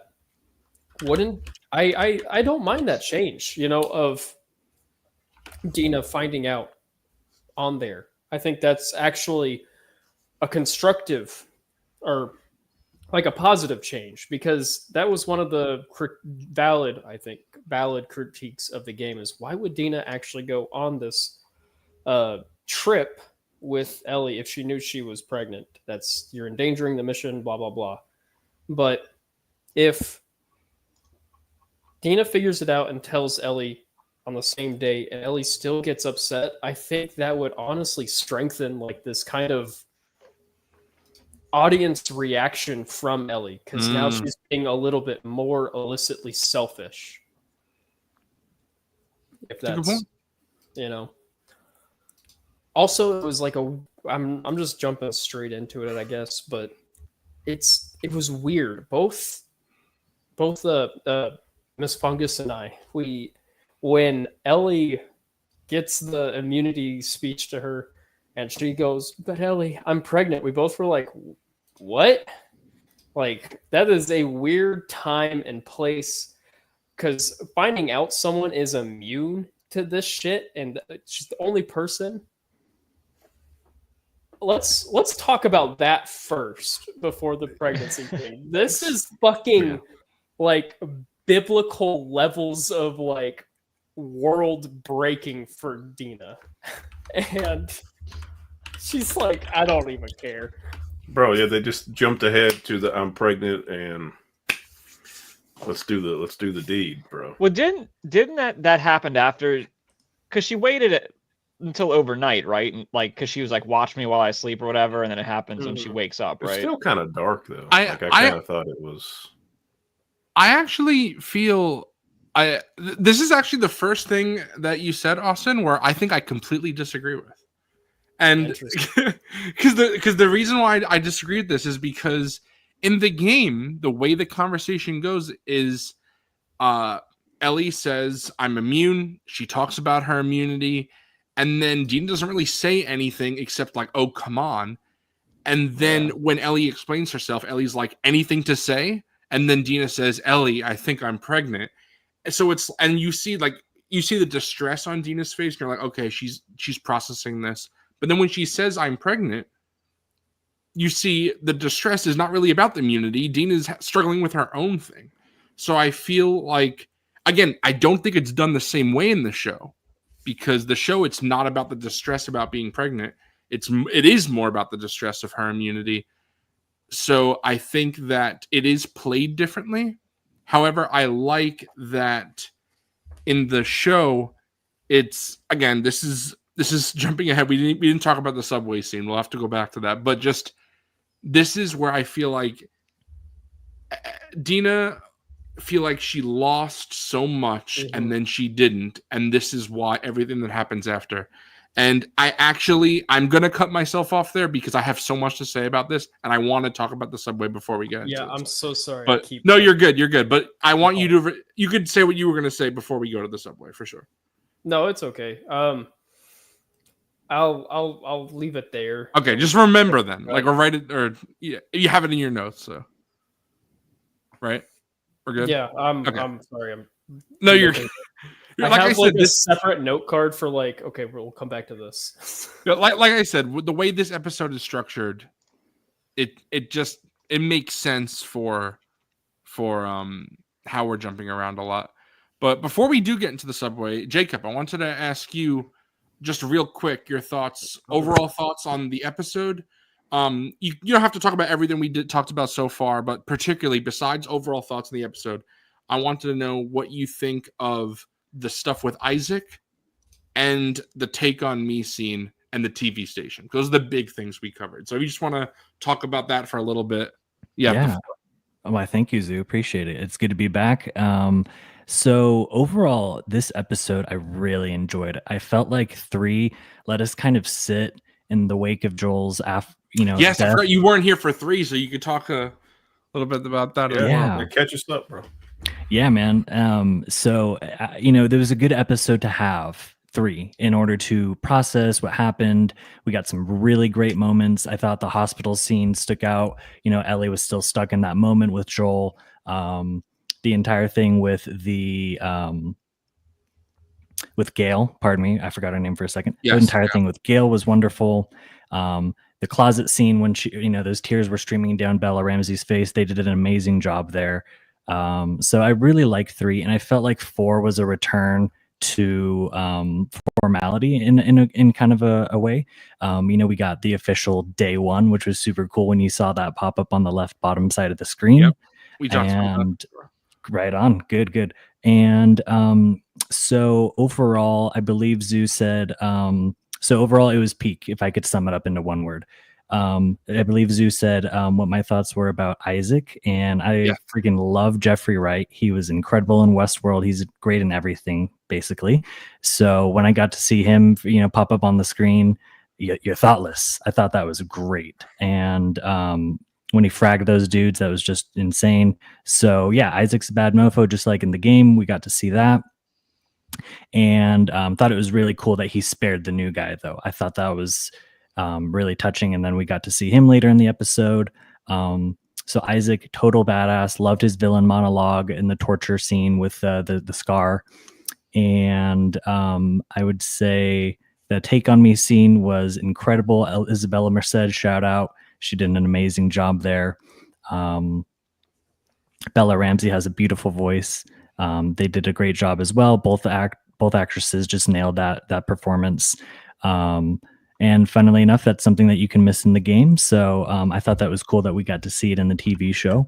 I know we've seen previews of that since like the release and like previews of the season 2. So wonderful, absolutely great. And then the last scene, the TV station, oh my gosh, walking into that, just like in the game when you first saw it, you're like, what are we dealing with here? Who are these people writing this message on the wall? Feel her love and blood. Just crazy stuff. So overall, love the episode, and happy to be here to talk about it with you guys. Hell yeah. That was very good. I'm glad that you enjoyed this. This has been like an episode that's been controversial because of a lot of the changes that they have been making. Yeah. But I'm glad to hear you enjoyed it. Real quick, I want to address some comments. Bender, we did not talk about this entirely yet. We'll go into more detail. And then, yes, Chris, we've talked about this, the whole time we've been doing this show. Bella, for some reason, gets a lot of hate. I don't know. I don't really know why. People love to focus on their appearance, which is kind of crazy and gross. And then people say that she's a bad actor, and I don't see that at all. I think they're great. I don't understand. I really don't get that. I think they're doing a great job. Even if I know Justin from Out of the Basement didn't really like their character in Game of Thrones, but loves Bella here. That's so interesting because most people would argue, like the weirdos would argue the opposite for whatever reason. Yeah. It is interesting, but I think that I hate when people say that, like, oh, someone else could have played Ellie. Sure, someone else could have played Ellie. Irrelevant. It's an irrelevant fucking point. Right. Like, someone else could have played Joel. Someone else could have. I am of a strong opinion. I do not think that only one actor can play this role. Right. Like I'm sure could be someone else who have played Darth Vader. James Earl Jones is not the only person. Right there. There are so many iconic roles that we say, how do you separate the character from the actor? But you know what? In an alternate universe where someone was busy or someone else was cast, the point of an actor is to act. And if you're a good actor and you're good at your job, then Yeah, will it's believe just you as the characters. it's just an irrelevant fucking point. Like nobody cares about coulda, shoulda, woulda. Like the It's person's also been like cast. That's all we get. We don't get other. You know, Yeah, Neil and if they were doing a bad job, then I can understand that's you know, completely different. Yeah. right. But they're not. I don't see it. I No, don't think they're doing a it's bad just- job at all. I don't like them because they're not hot. All right, bro. You're talking And also, about that's somebody who's subjective, supposed to too. be a child, and then like, come on, dude. Clip Right. that. Clip him Yeah. saying that. Neil and Craig have said time and time again that, every person they cast, it's not people talk like these people making these shows just pick whoever and cast whoever. It's like, no, it's a very long process. It's very hard decisions. I'm sure they meet with a lot of people. Maybe the other people that tried out for the role weren't good. It's like not that crazy to understand why someone is cast, like it's Right. there are reasons, I agree. And again, it's just I always say we don't want to harp on it, and we wind up talking about it every episode, but it's because it keeps This happens, being bro. brought up, like people say it. And not shaming you, Chris. I know that you just brought it up for sure, and I get why you did, because people keep talking about it. So Oh, my mic was. It's like an elephant in the room situation. Okay, it's hard to not talk about this season of television when week after week after week, brain dead fucking morons keep wanting to comment about fucking Bella Ramsey's appearance and their face and like making disgusting like memes out of it, or then saying like bullshit on Caitlin Deaver's like tribute to her mother who had passed away. Is like comment So section on gross. Instagram, So just like gross. you killed Joel. Like no, they're just an actor playing a role. Yeah. They didn't. Yeah. They have not hurt you. You'll be okay. You'll live. Oh my god, also- this fictional character is gay. Oh my god, get over it. There's also like a turn. You just turn the TV off, bro. yeah, honestly, Turn the everyone. TV off. Turn the TV off. Exactly. Kendrick Lamar. Turn If the you TV don't off, like something, this is something I have never understood. If you don't like something, stop consuming it. exactly. people can't. Yeah. Like I don't It's understand. it's Just like- People Dude, can't do that. don't People would bring rather people- waste their time and be miserable. Hate watching does not accomplish what you think it does. Hate playing. I mean, those people are also in a bubble. That's why it's refreshing when, say, you watch something like either with your parents or someone that that knows nothing about any of this stuff. Like someone like my dad that's watching the show that's just really enjoying it. My sister that knows, like when I told my sister about some of the controversy, she was like, "Oh shit, really?" Like she has no idea. right. It Yeah. just- We it just talked goes to about show this- how much people like that are just in their own head. Yeah. No, Chris, no need to apologize for sure. It's I 100% understand what you're saying for sure. But No, I'm glad you brought it up because it's Yeah, like yeah. it's good to address it. Like it. I like It's to shit fucking on bullshit. these people as much as I can. So Yeah, Yeah. please give me All- more opportunity. Yeah, all of us here, we are huge fans of the game. All the criticisms that people have of the game that are like not valid criticisms, like again, I can understand some valid criticisms, but all the horrible shit that people say, all of us here were very against that. We are against, even we've been, well, maybe not me, but you guys have been pretty critical of this episode. But even then, like no one here is saying anything gross and disgusting, and they're all valid critiques, and it's acceptable here. If someone on this show was saying something like, I don't like this show because Bella Ramsey is an ugly, bad actor, then they would not be doing this show with me just anymore. one Right? more episode, and then I'm really gonna. Yeah. let loose. Yeah, Mask Dr. Ferguson's gonna off. snap. Yeah. Yeah. But anyway, now that Austin's back, and Jacob gave his thoughts on everything else, we can go into the subway scene. So Eat fresh. yeah, this was interesting because I love how Dina starts to do her listen mode. Again, like the TV station had their stealth sequences. This was listen mode, and Dina's listening and she's putting her fingers up, and then she quickly realizes it's a horde, so we're fucked. Mm-mm. So And that's one of the things I wrote down, that Because I think I hate that Horde episode now. Because this was maybe like a dozen and a half. This was like 24 zombies. A very manageable amount. I will say they felt more threatening than a Horde did. I know Ellie and Dina are safe in this scene. I was on the edge of my fucking seat. Because it's just the way that they handled it. And they're closing in when they're going between the cars of the train, and it's like pushing in on them. It was shot really well. No, you are absolutely right, because I can imagine anybody who's watching the show, and definitely none of us who have played the game, could think that Ellie and Dina are in any real danger here. But I was still agree with you, Austin. I was like, oh my God, like, this is tense. Yeah. It was very claustrophobic. Yeah. The only thing the Horde had on this, which I wish there was a way to like transplant these two things here, because then we could just get rid of the whole fucking Horde to begin with, was like coming up out of the snow. Like, I loved that, where they were like, cool. I love that. And then, of course, they had the bloater. So, like, I love seeing a bloater. So if we could have got, which obviously we don't get that here anyway, but something like that, if we could have got that. But yeah, that makes that whole Horde useless. Because I do. It's just like, basically there's only another a few of them, and it's like, oh my God, I can't breathe. I was okay with like there being that many, I guess, at once there, because I was just under the assumption like we're never going to get that many again at one time, and then we get this. You're like, oh, okay, well. I've seen some people say that they don't like how, like my brother, how the infected are pretty much very quickly become the main threat here, and the WLF soldiers that came down are dispatched pretty easily.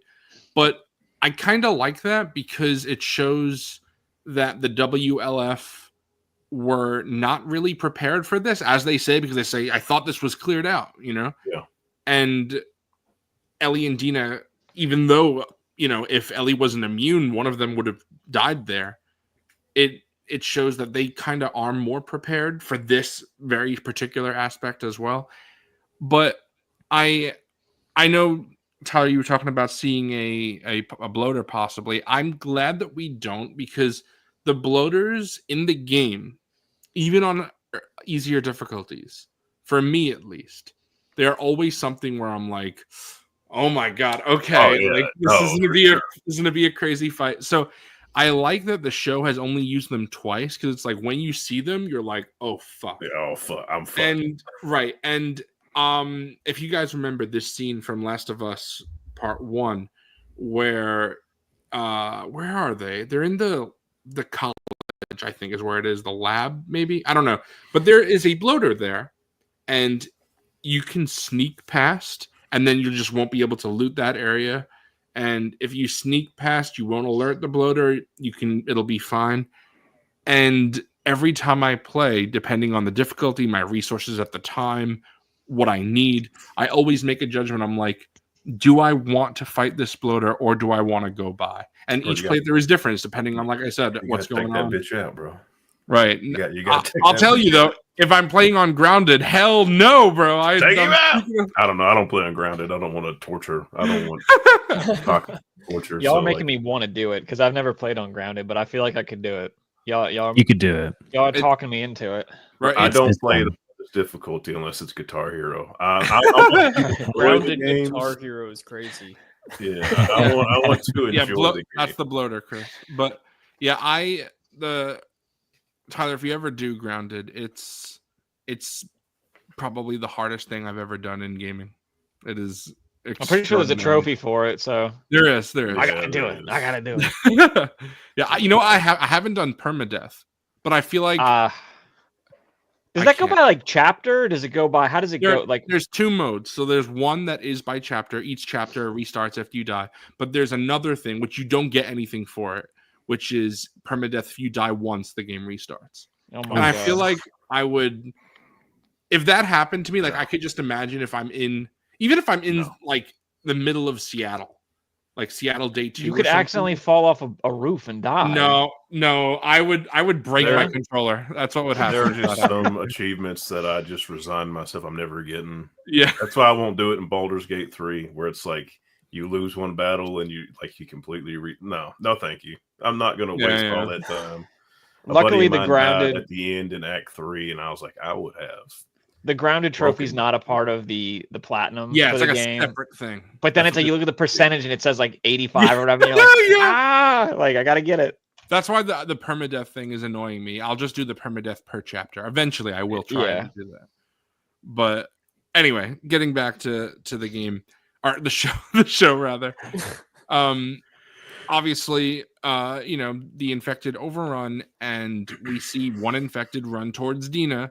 And she would have got bit, but Ellie puts her arm out. And when that happened, I was like, okay, so this is how they're doing the Ellie revealing her immunity thing. Because I think it's safe to say, maybe I won't say what they are. You know what? I'll be vague. But there is something next episode that is showing how the infection spreads. It's a little different than what we've seen so far in the show. There are 2 moments in the game that this way the infection is spread is very important. We've talked about this earlier. I think it was in an after show where they were changing one of those 2 moments. Now we see the one that they changed. So I'm sure now the way that we all know that second moment will be like we want. So we could all rest easy for that. Yeah. But I think it made sense here because... See, this is a change I like. Exactly. Especially because it follows this action scene, and now this is the point of this scene. This action boils it up to this point where it completely changes the character dynamic. And I do love the scene in the game. Again, I don't really want to talk about it because there are things... after next episode, we could talk about it. But... I love the scene in the game. There are specific lines that are said there, especially from Dina, that I really, really love. But even not getting that, I think that it's just another level of... They changed it, but the change is good for the show. And I enjoy that in the game, Dina's more, willing to sacrifice. And in this, Dina doesn't even have a chance to sacrifice because Ellie puts her arm right there, and Dina is just heartbroken. And you can see it in her face right away. Yes, and when we see in the theater, Dina says, "Why would you do that?" But we can get into the theater now. Finally, we can talk about all this. Unless you guys have anything else to say about the subway station. Nothing like super crazy. I just love everything about it. I love the shaking of the train cars and the busting through, and just I love zombies. Like The Walking Dead didn't kill them for me. I love them. I love zombies so fucking much. Yeah. So it's like anytime I can just get really cool zombie action, I appreciate it most of the time. Horde excluding from earlier. It's just a prime example of sometimes less is more, I like coming through the top and the glad, I could go on about that all day. And something about like your feet being grabbed at too. Oh, when I'm sitting in my chair, I always go cross-legged because I'm like, and we know nothing's gonna happen to him, but also it's like it just adds I was thinking that Dina might have been grabbed. And then Ellie goes down and that's how she gets bit. Or I was thinking maybe Ellie would have got bit in the leg. Yeah. Or something like that. So and I love a good I actually was like a little tense during that scene. I was like, oh my God. I love a good running zombie. You don't see him run enough. So or not run like this. Like I love the one that was like about to bite Dina. Sprint. Yeah, the one that bites Ellie and about to bite Dina. That was like scary. I was like, oh my God. I just it's crazy because you just like, man, what if this was real and then one of these motherfuckers just sprinted at me like that? I would be cooked just from reacting that they ran that fast. I'd be like, oh my God. Yeah, the actors who have been on The Last of Us say that just being around, seeing them in the costume while they're doing these crazy stuff is crazy. Like Because you're just imagine just being on, you're filming this scene and you're seeing these horrifying looking things just run directly at you. It's I like imagine working in a those, haunted house, just one of those all crazy day. haunted houses, yeah. right, where they because let obviously sign a it's waiver. it's fake, but it's still like visually. You know how scary. like when like kids are involved in like horror movies and stuff, they have to like go through like the coaching and stuff and like make Mhm. sure to like what's his name, the Skarsgård who played Pennywise. He made sure to like talk to Bill, the kids yeah. and like goof around with them. And I would need that as an adult in one of these fucking zombie scenes. All right, guys, I need like to go get like a drink or something afterwards. I'm freaked out. I'm good. This just proves why like makeup and prosthetics and all that will always be. Yeah. Because like CGI is cool to like replicate numbers, Lord of the Rings style or whatever, but like I will always choose practical effects. Which we all will. People agreed, and I think that it is a more tense scene to me than the Horde, and even when we first started talking about the Horde when we did that episode, and Austin and I were talking about how it was filler. It does make more sense now with what I talked about earlier in the episode. Jacob, just to catch you up real quick on that, it's Sure. Craig and Neil essentially said that all these little changes having to do with the Horde and Dina being with Joel and all things like that, it was all set up to make their relationship be the way that it is at the end of this episode. That was all leading up to that. That's why they changed a lot of that stuff. And I think specifically for the Horde, besides it being a big action sequence, I'm sure, it was very expensive and they wanted, I think showing the fact that Tommy could not leave Jackson because there was shit going down is why. Because if Dina is with Joel and then somehow word gets back to Tommy that Joel is in trouble, there's no way Tommy wouldn't leave. So the Horde keeps him there and not makes him go to save Joel. Yeah. So, obviously we could argue whether or not there was another way to be done, but it seems to me that is one of the major reasons why. Right. But we get to the penultimate scene of the show, of the season, of the episode. Fuck me. The season. This is the season right here. Yeah, there we go. But where I was about to say Joel and Ellie, rip. But where Ellie and Dina arrive in the abandoned theater, they hole up in this abandoned theater, and the whole time as they're getting there, you see Ellie is just, she doesn't even care. Maybe it doesn't realize in her head that Dina saw her get bit, because she doesn't seem to treat it as a problem until she turns around and she sees that Dina's pointing a gun at her. And you can see in Dina's eyes, she's just crying, and she says, "Don't make this harder than it has to." And just look at the rabbits. Yeah, exactly. And it's heartbreaking, but you see Ellie she's tense, but not as tense as maybe you would think. She doesn't panic because she knows panicking probably not going to help in this situation. She is as calm as she can be, but she does say a line that I thought was pretty telling. Got written down here. Yeah, she says, "A lot of times I wish this wasn't true, but I'm going to wake up exactly as I am right now." And again, like a lot of stuff that we've talked about this episode, that's pretty bittersweet because, of course, we know literally that she is immune, so she'll be fine. But the fact that Ellie says a lot of times she wishes this wasn't true, you could see that she has so much survivor's guilt. Yes, exactly. As she's had since season 1, she has regret with Joel. She has all this stuff. Like, Ellie has just been through shit for a long time. So that is why I think these little moments with Dina bring some love into her life, and I feel I'm like, oh man, I'm glad that Ellie gets that. But again, I can understand your guys' point that we do have to get to that Ellie eventually, which, like I said, I think we will. But then Ellie talks about revealing her immunity, and you see Dina still raises the gun. So Dina doesn't buy it. Of course, why would she? Like Ellie says. But Then Ellie has an idea, which I thought was very nice because it's the same thing that Joel and Tess told Ellie to do in season 1. Yep. And that's very Ellie. Again, it's Ellie learns from Joel. I won't talk about it, but there's a scene later on in the game where Ellie does something that she knows that Joel does with not good results. Right. So, but this is how Ellie knows. This is what she knows. She knows she learned from Joel and she learned from Tess. So she does this, and of course, Dina still doesn't say anything, very skeptical.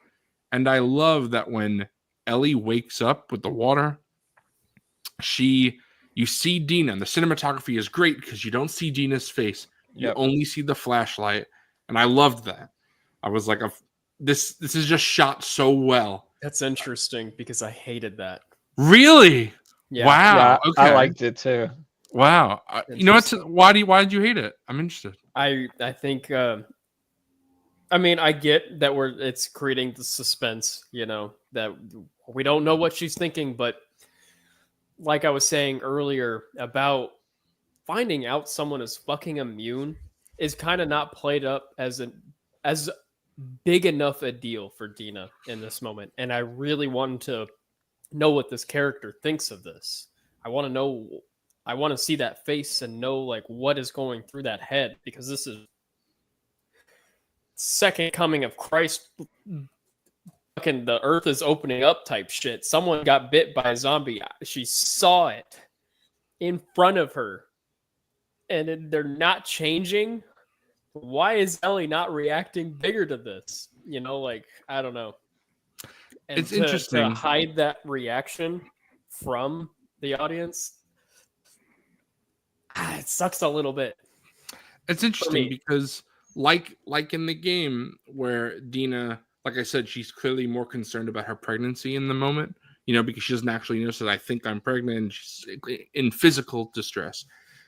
I think that is something where you see Dina is more preoccupied with something else. In the show, it's different, like I said, but in neither the game or the show, Dina is really concerned about the immunity part, which you can make the argument that in the game, it was established much earlier.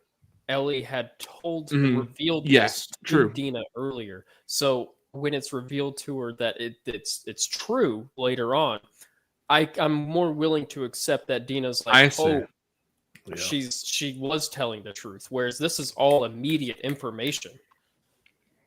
Okay. I don't know. So do you think it would have been better if they had that scene in the tent? Let's say they put That's it in why the I tent. was complaining about that. Right. The patrol switch so long ago. Yes. I was like, we're taking away something that she's going to find out about later on.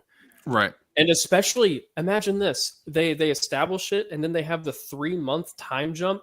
That little piece of information's floating around in Dina's head for 3 months. And then they go to Seattle and she gets bit. It's like, oh my God, all that time ago, you told me this. And then, but it could be even more heartbreaking if you see Dina, even knowing that information now, she still has her gun on Ellie because she still doesn't believe it. Yeah. So honestly, it's a good point. That's a good point. And this kind of I don't want to be one of those people that are like, oh my God, everything about this relationship is so rushed right now, but not seeing the reaction that he's talking about there and not being as taken aback and jumping straight to the I'm pregnant, and then what happens after. It's all very, all right, we got to just knock this out. Boom, boom, boom. Yeah, this is where I feel like, and again, it makes sense with all of us right here, disagreeing. I think this is the part where I could see a lot of people having a problem with it. But for me, I really liked it because I feel all these emotions that is flooding through Dina right now. And I understand people like Bender saying that, it feels rushed. I did not think it felt rushed. And the reason why is because if I'm putting myself in Dina's shoes, and Dina almost says as much in the following scene, the last scene, we'll talk about this. But Dina has just seen someone that, as we see earlier in the episode, someone that she has fell in love with and is planning this whole future, and is just ripped away from her. She feels like it's not going to happen. So as soon as she reveals, or she figures, or rather she's told that it's fine, that Ellie's immune, she's like, okay, now I can give myself to you fully emotionally, because she reveals that she's pregnant. This is a secret that she kept for the episode. She can finally act on her feelings, and you know, she can be with Ellie. And then obviously, of course, she gives herself to her fully physically. And even in this sex scene, I love how it's shot. And of course, like Isabella Merced has talked about, there was an intimacy coordinator on set, of course, as there always is and should be. But I love how there's consent there. Of course, there needs to be, but there is, in the game they just kiss and then it's a cut to black. Really, you know, they get on top of each other and it's cut to black. But the way it's done in the show, it's more explicit than that. But just the fact of Dina guiding Ellie's hand down her body, I think is Dina finally, this can happen, you know, and I know you've wanted this to happen, and now it's good, where this is what I want. And I think that is something that I feel was done so well. And again, props to Kate Herron, the director, because she, as I've talked about earlier, has experience directing things like this. And from her own personal life, she's talked about this, and I've read in other interviews with her as well, how it's important to her. And I think I shared something to you, Austin, and Dr. Forgon about how they wanted to, Isabella Merced wanted to make sure that they made sure that what could have been a sex scene in the tent was not, that it was less intimate, to prepare for this, again showing that they hold back a little bit in the tent, because there was I'll talk about this because I didn't talk about it on the show, but there was a version of the tent scene that was shot where Ellie was more attracted to Dina in the scene. You know, they showed Ellie checking Dina out and stuff like that, and they did not do that. They decided to go with a different take, so to make it more tame there. So they go all the way here. So it's build up for the reveal. And that's something that we've talked about this whole episode. I love the build up to reveal. It's a slow burn. I am king of slow burns. I love it. That's why I love Andor. I love when things build up to something. And again, that's why when people are saying this is rushed, I don't feel it's rushed, because I feel like it was built up, not just this episode, but for a few episodes, and in universe for 3 months of Dina going back to Jesse and realizing that Jesse's not the one, and it's not who she wants to be with. But we didn't see It's it. all off Sure. screen, though. Sure, We were told about it. Right, that is true, and I can understand that. But I feel like just because we had such tense, you know, action moments, and then with Isabella Merced just talking about how the way, you know, that her and Craig and Kate have talked about this, and Bella as well. And then, of course, showing in the show how when Ellie reveals her immunity, it's just boom, boom, boom, boom, boom. I feel like it's explosions of things and reveals of happening that were set up. So it feels like a rush maybe to some people. Like, I know you guys were saying that it feels rushed, and Bender was saying it feels rushed. But that's not just how I view it. I don't view it as rushed. I feel like it's just payoff for things that came earlier. Yeah, I totally think you're onto something, because we can see Dina falling in love with Ellie when she's playing Take On Me and kind of Right. serenading her. And as she's sitting there and Ellie is not turning, she's probably thinking, while she still has the possibility to become infected, shit, I'm not going to be able to have this life with her, as we know that she's been saying. And as someone who, not me personally, but as someone in Dina's shoes, you're sitting there thinking, shit, like I'm going to have to end this person's life that I've come to fall in love with. So I do think that at the end, when she finds out Dina is immune, she's Ellie. like, I'm so sorry. Yes, thank you. She's spilling out all of that information to her that she thought that she would never have the chance to tell her, because as soon as she woke up, she's going to have to shoot her. So I think that makes sense, Zoo. I agree. Tyler, T-Mac, where do you fall on this? Are you more like Austin and Tyler, or me and Jacob, or somewhere in the middle? I thought it was all really well done. I don't know. I don't have. Again, it kind of goes to what I was saying before. I'm really interested to see where everything goes from here. But the scene itself, her sitting there with the flashlight, you can't really see her. I really liked that, because you're kind of just imagining what's probably going through her head in this moment. And then, yeah, I thought it was done really well. You know, it's just, my takeaway is always, it's so interesting the way, like, again, like, we get this love scene so much earlier in a different spot in the game, and it's interesting. While I'm watching it, I'm thinking more about just, again, the choices to move all these things around, you know.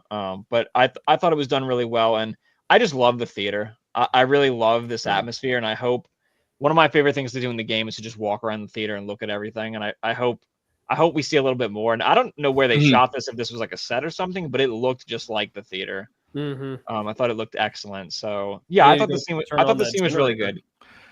Real quick, I just have to say, my phone died, which is important because the rest of my notes are on here. So I have to step away for a second to go get a charger to plug my phone in.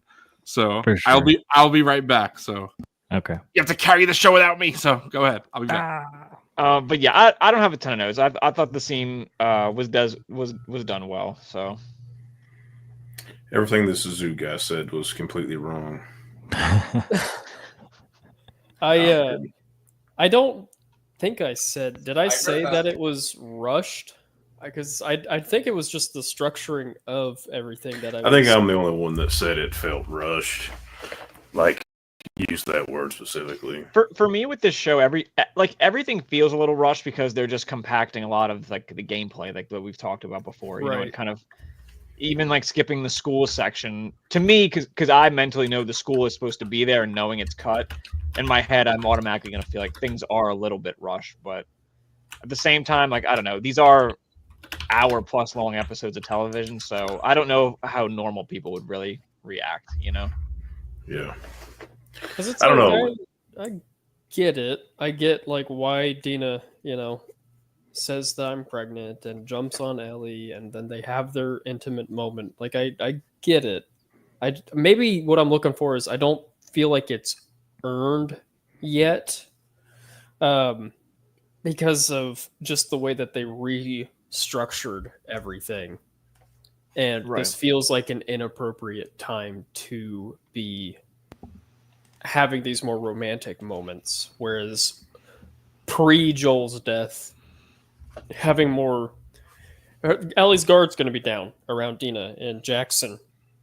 That just makes like more character sense in my brain for them to have all these more moments of just like smoking weed together and flirting and dancing at the New Year's thing together. Whereas now I feel like Ellie needs to be all business. That's the main thing with me, is like, it's kind of just wild that we haven't gotten that yet, and maybe it all works Patience, out. like Zeus said. Know, yeah. Maybe I'm just more old fashioned. You know, I like a little flirting. I like a little cat and mouse. Yeah, that's a good point. See, I think I like a little whining and dining. The scene is recontextualized, because if you think about it, if it were to happen in Jackson like it did in the game, that's more of an innocent, like what y'all are talking about, the flirting, being friendly, and then it happens. Whereas this is more of a like, oh, I thought I might lose you kind of thing. So it kind of changes the like the meaning of what it is. You know, it also again it's the ripple effect, like you were saying, Tyler. But because of decisions they've made, like a 3-month time jump, they can't have Ellie and Dr. Dina Foreplay. Hey, I gotta give it the pletho. You know what I'm saying? They can't have Ellie and Dina, you know, have a committed relationship or have any relationship at all in Jackson unless you want to introduce a storyline that Dina cheated on Ellie with Jesse, because Dina has to be pregnant and she can't be 3 months pregnant, you know? So, and it might even be more than that. We don't know when that happened, but I feel like maybe. Go ahead. Maybe I'm just dumb, and we just miss that. Like when season 2 started, we just jumped in to where Ellie and Dina have already been flirting and gone through all this already. Maybe the relationship is further along than what I thought. Right. That is something that we've seen that Dina talks about, you know, when Dina says that obviously I know how you felt about me, and Ellie says, you know. Yeah, maybe they've already wined and dined, and I just didn't get to see it. Again, it's hard to say as someone who is a 30-year-old guy, but put yourself into the mind of a 19-year-old girl, and maybe, like, especially in that moment, it's like, of course, like, this is not everybody, but this is how, of course, I think some people would act. It's impulsive, of course, and all these things. It's just, sure. Yeah, that's, first of all, Ellie is absolutely impulsive, I would say. And I think for this sequence, it makes sense for Dina to be impulsive as well. Just, as I said earlier, giving herself in every possible meaning of that phrase to Ellie. And I think that all of this is a bit more contextualized when we get to the next scene. If you guys are, well, I just want to say this doesn't ruin the scene for me. I still like the way it was acted and the emotions that comes out. And like Chris is saying, absolutely, trauma will bring things out of people. Yeah, everything. Theater looked good. I want to make that clear. I still liked all that. I think if it was just this scene, I would like it more if it wasn't followed by the next scene. Okay. Well, get right into it. Go ahead. You lead us in. Because it's kind of just becomes Dina like over explaining, because like I would Jacob brought it up, you know, it is like this kind of emotional thing real quick. You know, the Ellie was dead. Now she's not dead. I'm pregnant. Or here to kill Joel's killer. You know, there's a lot going on. So I can understand this, like, really intense thing of jumping into it. But then Dina sits there and kind of explains it to us all a little bit. And I don't love this moment where Ellie says, Dina's like talking about their future, and she's like, I don't even know if you want, you know, the picket fence and the kids and blah blah blah. And Ellie's like, I want it with you. And I'm like, right now, this is not your motivations. Your motivations is not living happily ever after with Dina. In fact, you should be like a little more, fuck, this has ruined the mission. Like, well, you gotta go. You gotta get out of here. You have to go back to Jackson. It's kind of wild that she's not to me. I think that people are more complicated, though, than just having a one-track mind, especially in a well-written piece of media like The Last of Us, but especially real life. Like, I mean, I'm not saying everybody is like this, but for me, I was literally devastated when my grandfather passed away. I dropped to my knees when my mom told me. My knees literally buckled from underneath me. I also played Fortnite that night. You know what I mean? So it's like,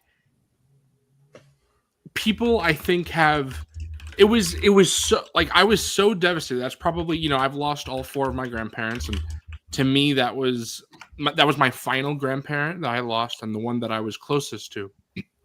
And it really devastated me. It really did. But I still had my life, of other things I did. I wasn't working at the time, but just, I don't want to say life goes on, because that's of course that happens, but it's just things are nuanced, like when I remember that at his what do they call that? A wake. My dad and I were talking about, I don't remember what fucking superhero movie was coming out right around that time, but my dad and I were talking about it. And I feel like because this is that's just, it sucks to say, but everyone's grandparents, they're older than you, of course, like everyone's going to experience that at some point. But something like Joel being taken from Ellie, that's more surprising, because Joel's taken at a much younger age, and it's not of natural causes. So it is more of a shock. But even then, it's not so one track, where I feel that there wouldn't be moments of other things happening, because even in the game there's a time where Ellie is at the local Seattle like comic book con thing, whatever that is. The what the hell is the word that they use? I don't know. Whatever. Where Comic Cons happen, a building like that. Oh, convention center. That's the word I was looking for. Yes. And Ellie starts talking about how she doesn't understand, and how that's cool though, and stuff like that. And I feel like this is a little moment of just nothing to do with what they're talking about, and Ellie is able to talk about that. And then it's hard to say, because I don't want to get into too much spoilers, but there are other frequent conversations that Ellie has throughout her time in Seattle, where when there's not a combat sequence going on, when there's not a cutscene going on, in gameplay I'm talking about, Ellie takes back and she comments on other things. It isn't until later on, where I would say like Seattle Day 3, where Ellie starts to not have those conversations, and it's literally just do this, get there, kill them. And so I feel like, again, obviously I didn't make the show, so I don't know, I could be talking out of my ass here, but that's where I say patience, because that Ellie that you want to see, that I want to see, I think could still come. As long as we still get there in the end, and it achieves the same goals, then I'll be more happy than I am. I think the problem is knowing there's only 3 episodes left. It's crazy that there's only 7 this season. I cannot. And then one of them is going to be a flashback. Right. Yeah, the 7 really seems like a mistake now. Like we couldn't get to 8. We couldn't get to 9. Like, I don't know how long the next one's going to be, but this fascination, maybe this is just TV in general, of like short seasons really pisses me off. I think it's obviously, and it's probably a cost thing, and all. Yes, we know TV is going that way for sure, but specifically for Last of Us, I think they could have even got a few more episodes out, because Craig has talked about how the episode numbers, because 7 is a weird number. 8 is the number that you would normally 7. Get, right? Last season it was 9. You think it'd be 10, and I obviously episode 1 was originally 2 episodes, but still for season 1, I mean. But Craig has talked about openly a lot how he does not like unnecessary time, which again, I said Neil tried to do that for the game, so he does exactly as much time as it needs to be. That's why some episodes are 53 minutes, it's never like they're all like 1 hour or something like that, which you see in some shows. And he said that it's as long as it needs to be, which is something that me personally I've said numerous times about The Last of Us Part 2 because I've seen countless people, even people that like the game, like Psycho Emerald, honestly, have said it's too long. And I very much disagree with that. I think The Last of Us Part 2 is as long as it needs to be. It is very long for a linear game. Linear games, you don't see linear games that are almost 30 hours. That doesn't happen. But it needs to be that long to tell the story that it's trying to tell. And I don't think that there's a lot of wasted time there.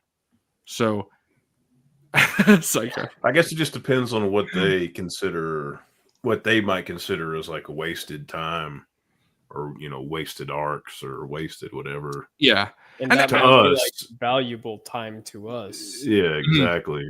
Right.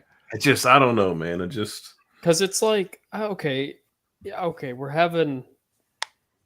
I forget how you phrased it, but we're having this time.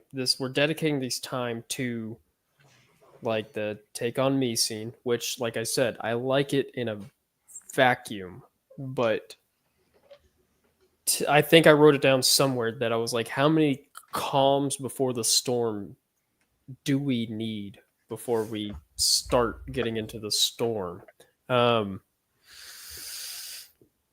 If we're trying to create this story about cycles,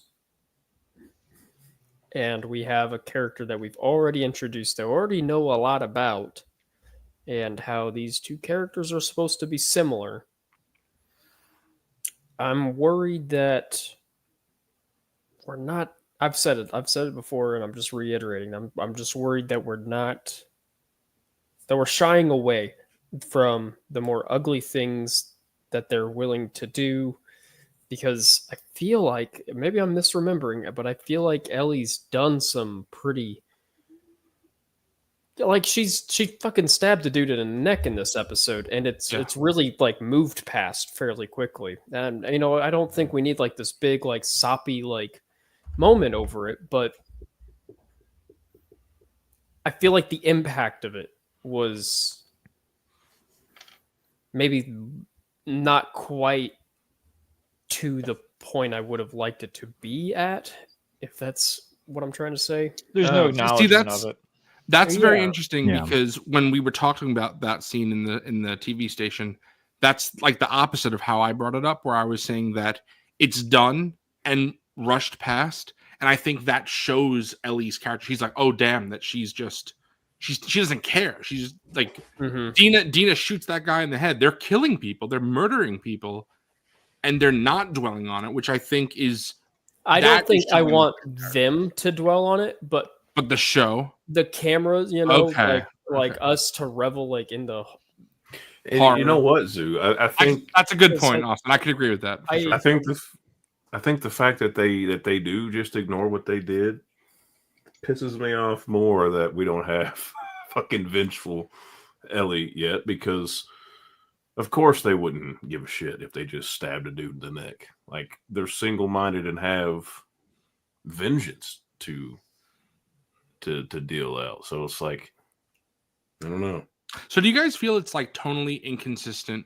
Yes. Because I could get it, because Austin, that is something I hate. I hate in things. I do. Yeah. So I can understand. I personally don't feel it's totally inconsistent, but the fact that you feel that way, because it's like we have, because I don't know, we have like Isaac, fucking heating up this frying pan to like burn a dude alive with, and then we have this goofy 5 pregnancy stick things. Oh, I peed on this one, and then I peed on this one, and then this one, and these ones. I get it's humorous and we're having a moment of levity, but when every scene with Dina has like those moments of comedic relief, or I don't know, because it's like, then again, like the subway scene does have like, there's like no humor like in it. We're just in it like the entire time. I was just, me personally, I was just expecting by like the time we got, and maybe this is my fault for having this preconceived notion, but like for me, I thought by the time we got here, before the season even started. I thought by the time we got here, we were going to be like in the thick of the dark Same. and gritty I and thought- like brutal, and actions have consequences, and these are people are emotional and they're flying off the rails and react in certain ways, and basic human Psycho emotion. Strikes Back brings up a good point. Like, I think it's kind of a meme that like the NPCs will call out each other's names, like, "Oh no, they killed Brian," like. But I don't just know. A little love- bit of that is horrifying to hear. They Yeah. got Jimmy. I Yeah. love that whole tone that they set in the second game, and we just have not gotten it yet. Like I don't know. Seattle Maybe- is maybe we so get there. gray and rainy. Why is it Yes. sunny all the time while we're Yes. here?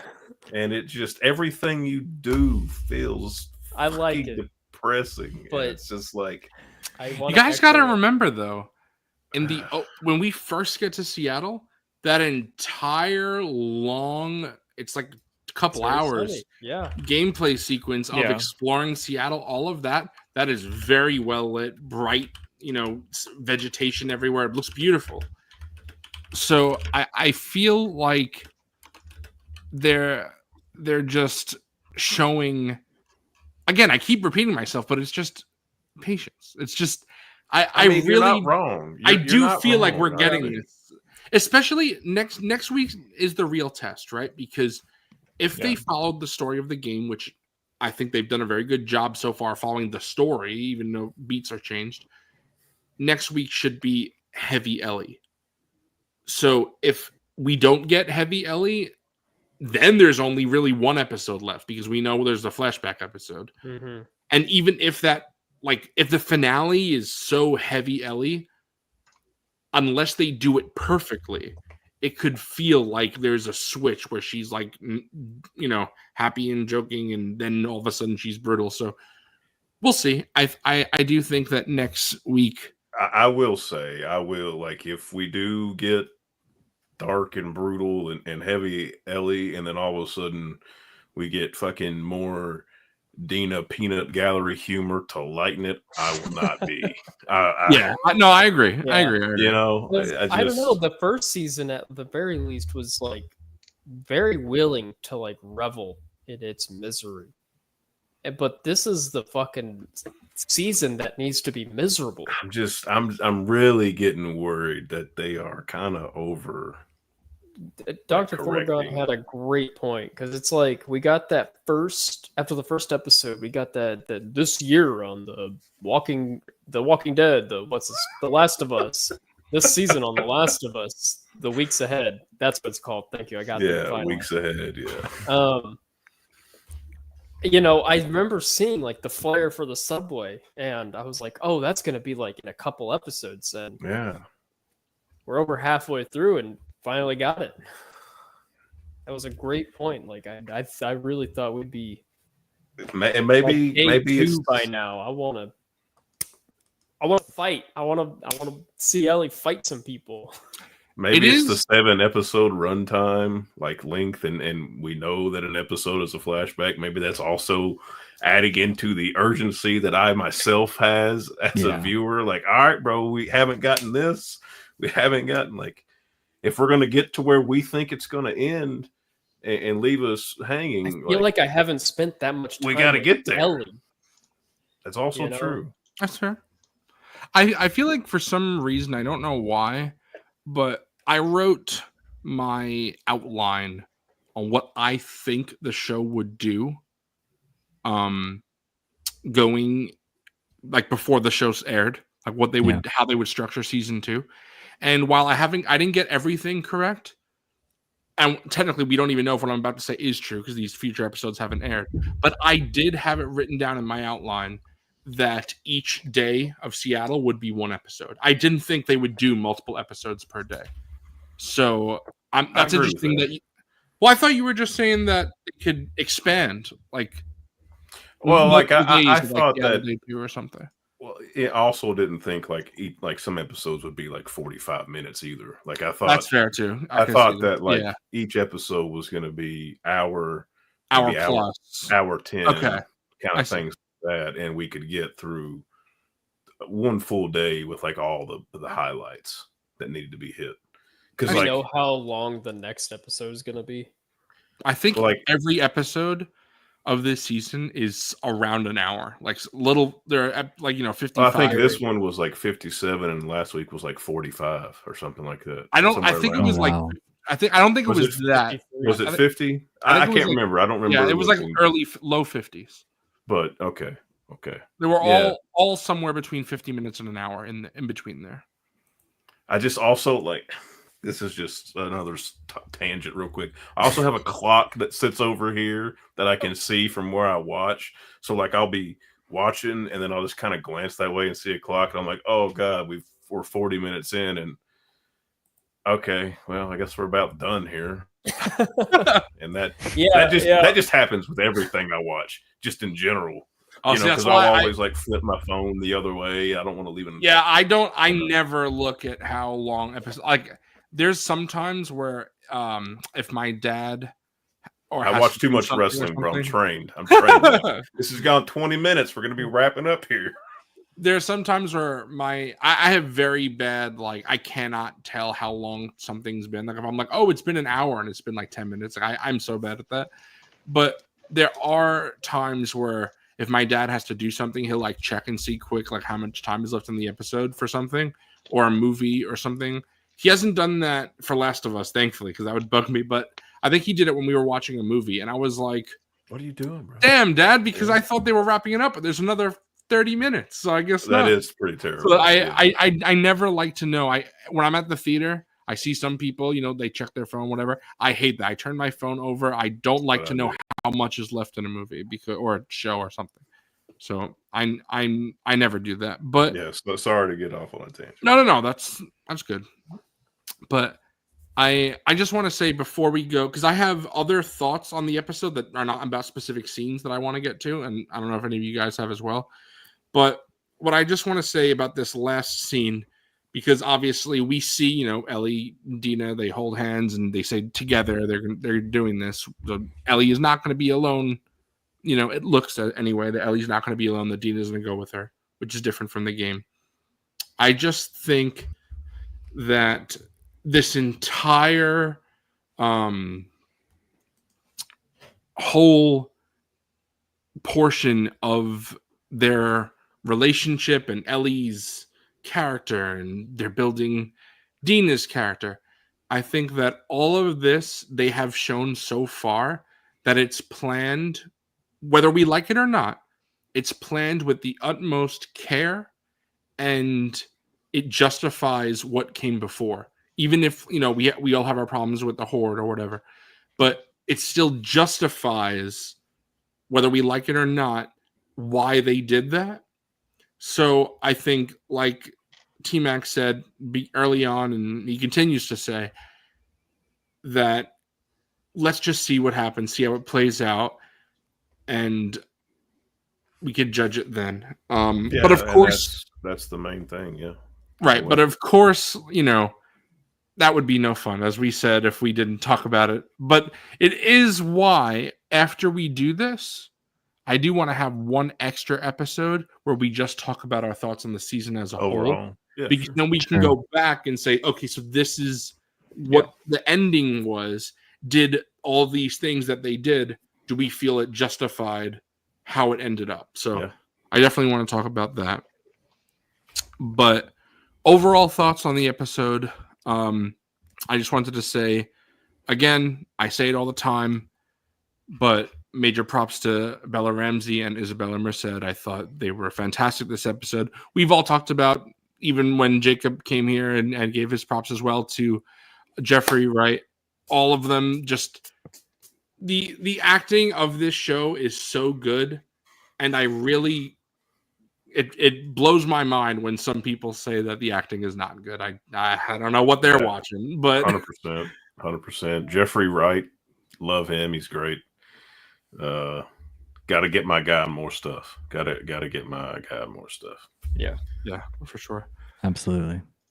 And I also think that again, repeating myself a bit, but I just want to give props again to Kate Herron's directing, because this is something that in the hands of a lesser director, or maybe a director who didn't have such care for how Ellie and Dina's relationship was developed, that it wouldn't have turned out as well and as mature, because there's a way where this is written and it feels like a young adult novel or movie, and maybe it feels like that to some people, but I don't feel that way. I felt like it felt like a mature, well-written romance, not, I mean, no offense, but, and I haven't even watched it, so I really shouldn't say this, but not Twilight like. I haven't seen Twilight, so do not waste your time, bro. But from what do you like hear, Robert Pattinson? Do you like? I do like Robert Pattinson. Don't watch it. Don't watch.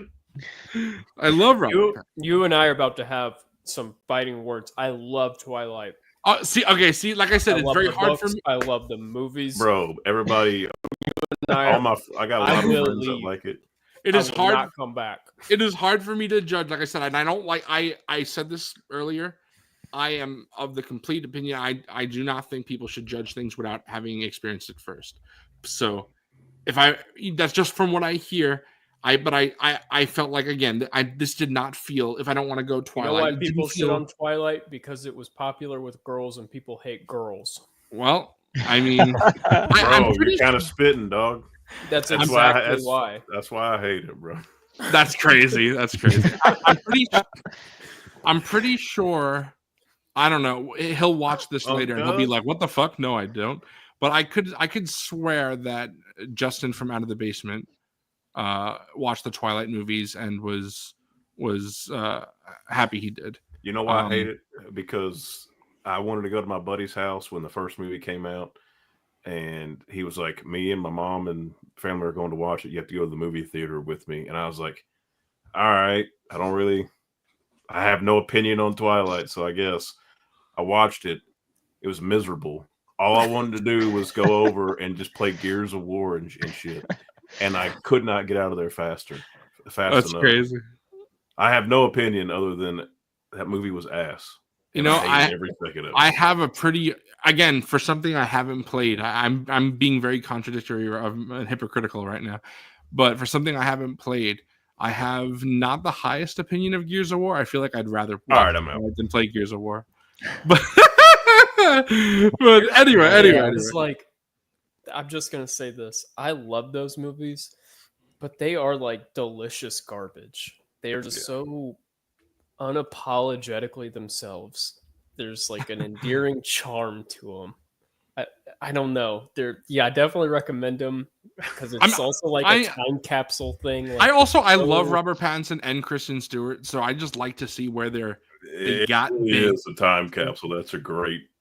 Yeah, like you will watch that and be like, "God damn, what year is it?" I think that'll be the first Tangy Fungus video. I have a lot to say about the Twilight Saga and like what, like their cultural like impact. Like I don't know, pop culture impact. Like they're fascinating to me. Tangy says, "What was that?" Go ahead. What was that shitty? Like Scary Movie obviously exists, but like Twilight. Yeah, Twilight spawned a shitty one of those, and that is so.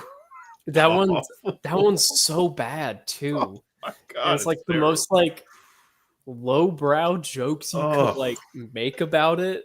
It's so interesting. Yeah, that one was terrible. Anyway, Austin says, "Make videos on my channel about Last of Us. I sleep. Twilight, real shit." But anyway, again, just my point of bringing that up is just I feel like I know, Austin, you made the joke earlier, but I know obviously it's a joke, but I have seen some people say that it feels not well written and it feels like young adult romance slop. And I so strongly disagree with that. I feel like the romance is written very well and there's so much depth and nuance there, which is a term I keep saying over and over again, but maybe it's because I keep talking about Andor, and that's how I feel about Andor. So much depth and nuance. But anyway, we talked about that. Of course, we've all given our major props to Isabella Merced and Bella Ramsey. I will say I learned this in the past week that Isabella Merced has a dog named Bon Bon, and I just love that. Oh my gosh, Wow. that's Because awesome. that's what some people call my co-host on and friend of Monday Night Figure Ball, Will Bon. Call him Bon Bon. So Isabella Merced has a Bon Bon. I have a Bon Bon. Does anybody remember the name of the guy that? Fuck no! Right.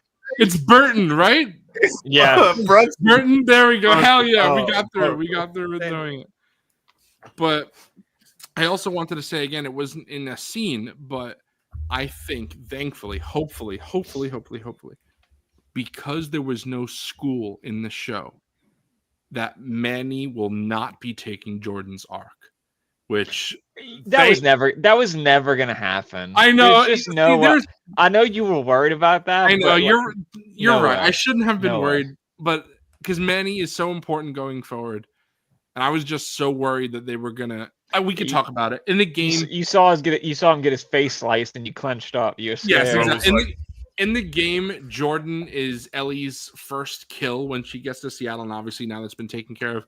Jordan is a character that doesn't exist in the show, and his face is sliced, and then Ellie kills him later on, and that's his entire character was removed, which I think makes sense because he had essentially no characterization except Dick in the game, so I think it's fine.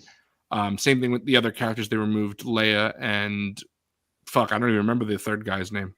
Burton. Yeah, there you go. Fuck, Nick, there you go. Jacob Scott. That's the Yeah. hardest. So those Burton fucking Jesus Christ. But I also wanted to say that finally, I'm sure that you guys have been waiting because I talked about something about I wanted to say about Severance. Yes. Early on. What is Yeah. this? So what I'm ready. Yeah. What I wanted to say is Craig Mazin and Neil Druckmann brought up Severance in the Last of Us podcast. And what they said, damn, this is what a good show looks like. They were like, that's yeah, crazy.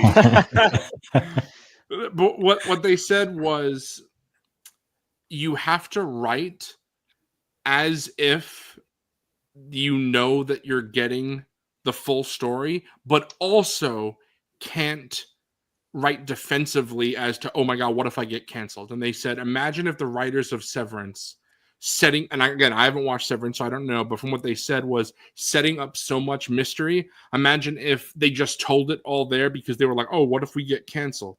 And they said, you cannot write like that or the entire story and mystery collapses. And Yeah. even though I haven't watched Severance yet, just from other things I've watched and just my opinion on writing as a whole, Yeah. I strongly agree with that. I would hate to see, Last of Us 2 season 2 have things in here that should be in season 3, but maybe they wouldn't get. Like the whole Manny story arc that I'm talking about probably won't happen this season. If I had to guess, it would be season 3. Yeah.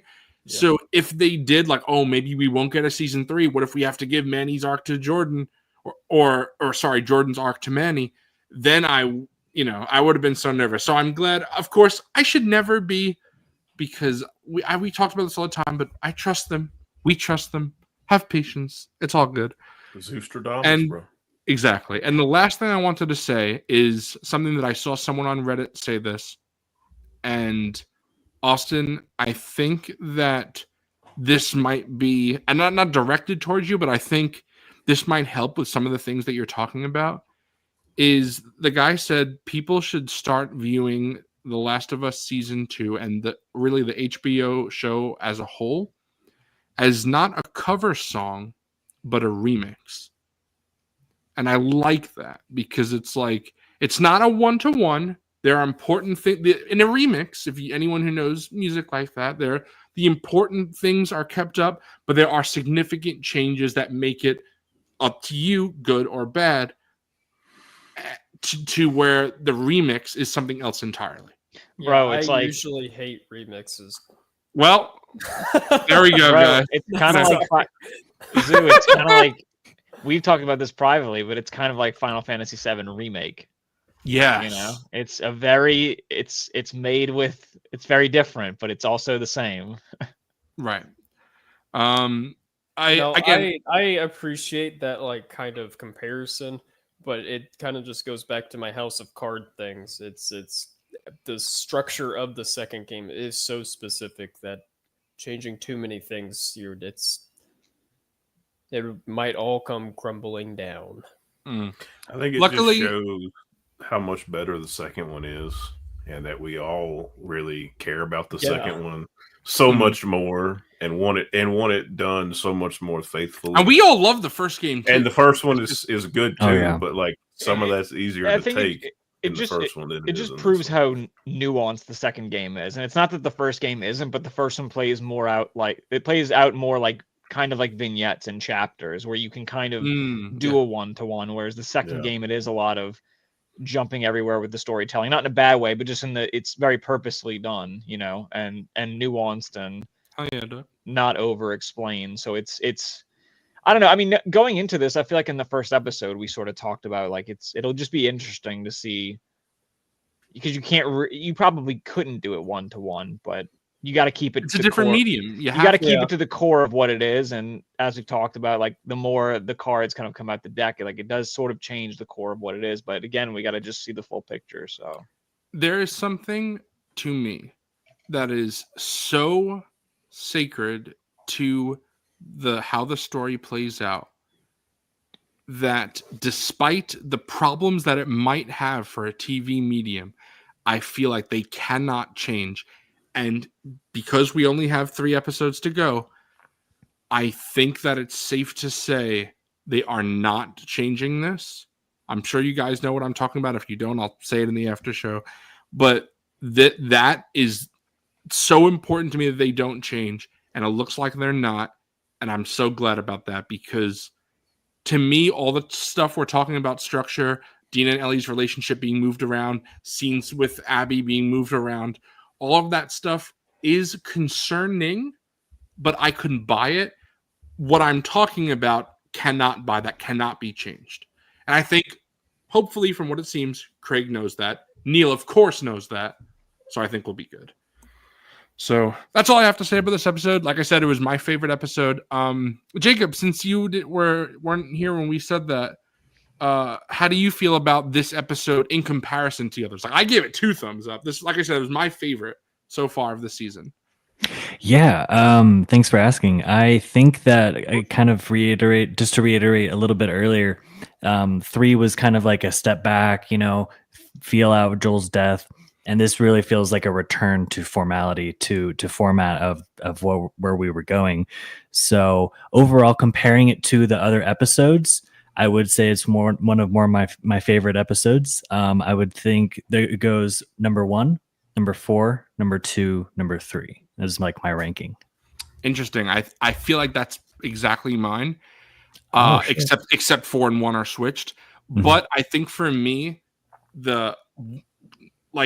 I was thinking about putting 1 before 4, and then I was like, Michael, be honest with yourself. The reason why you like 1 so much is because the dance scene is like your favorite scene ever. Oh, so if you remove that, you have to judge the episode as a whole. The dance scene might be my favorite scene in the entire Last of Us franchise. I just love that scene so much. So to see it brought to TV with such perfection, it's music to my ears. So yeah, I try not to overrate that episode because of 1 scene. So that's why I still would give it to this episode. But yeah, those are my thoughts. Do you guys have anything else to say? I hope season 3 is longer than 7 episodes. For real. Yeah.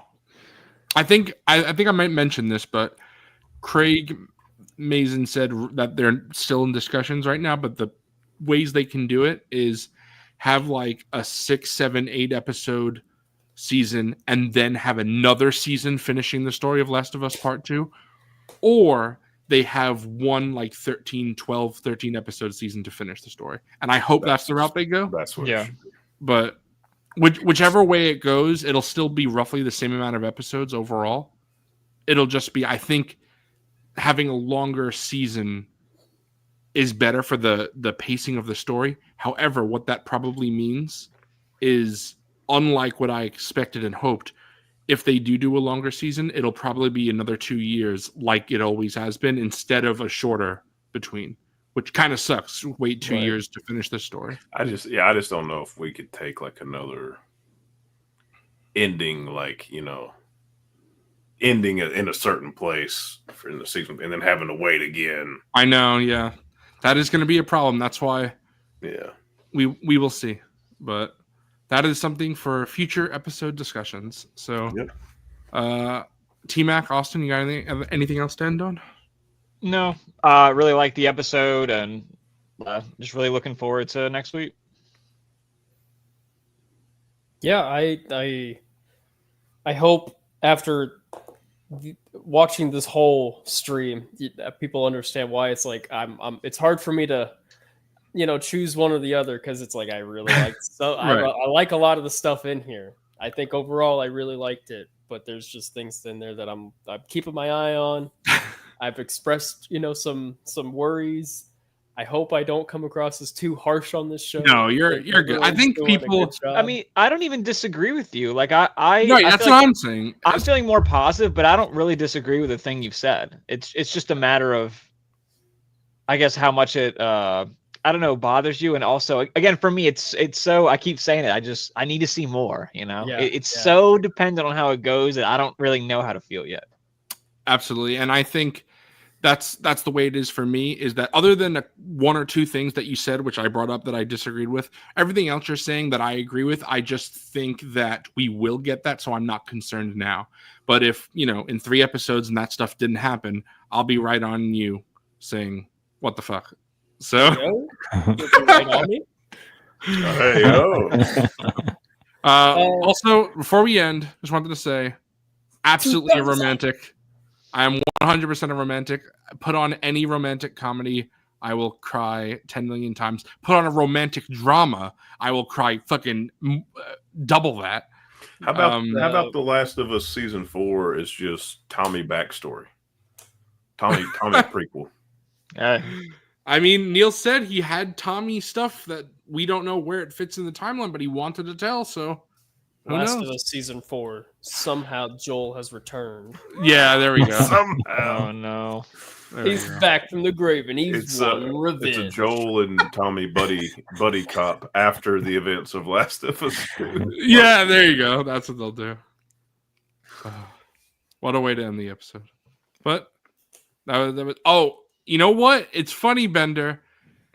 Okay. The first time I watched The Notebook, this is such a random story to end the episode on. The first time I watched The Notebook, I was getting over a really, really bad breakup. I've actually talked to Dr. Horgan about this a little bit. I watched The Notebook, no lie, 3 times in one day and cried every time. And then there was a time where I watched it every day for like 2 weeks. That was like my grieving period, like getting over a really bad breakup.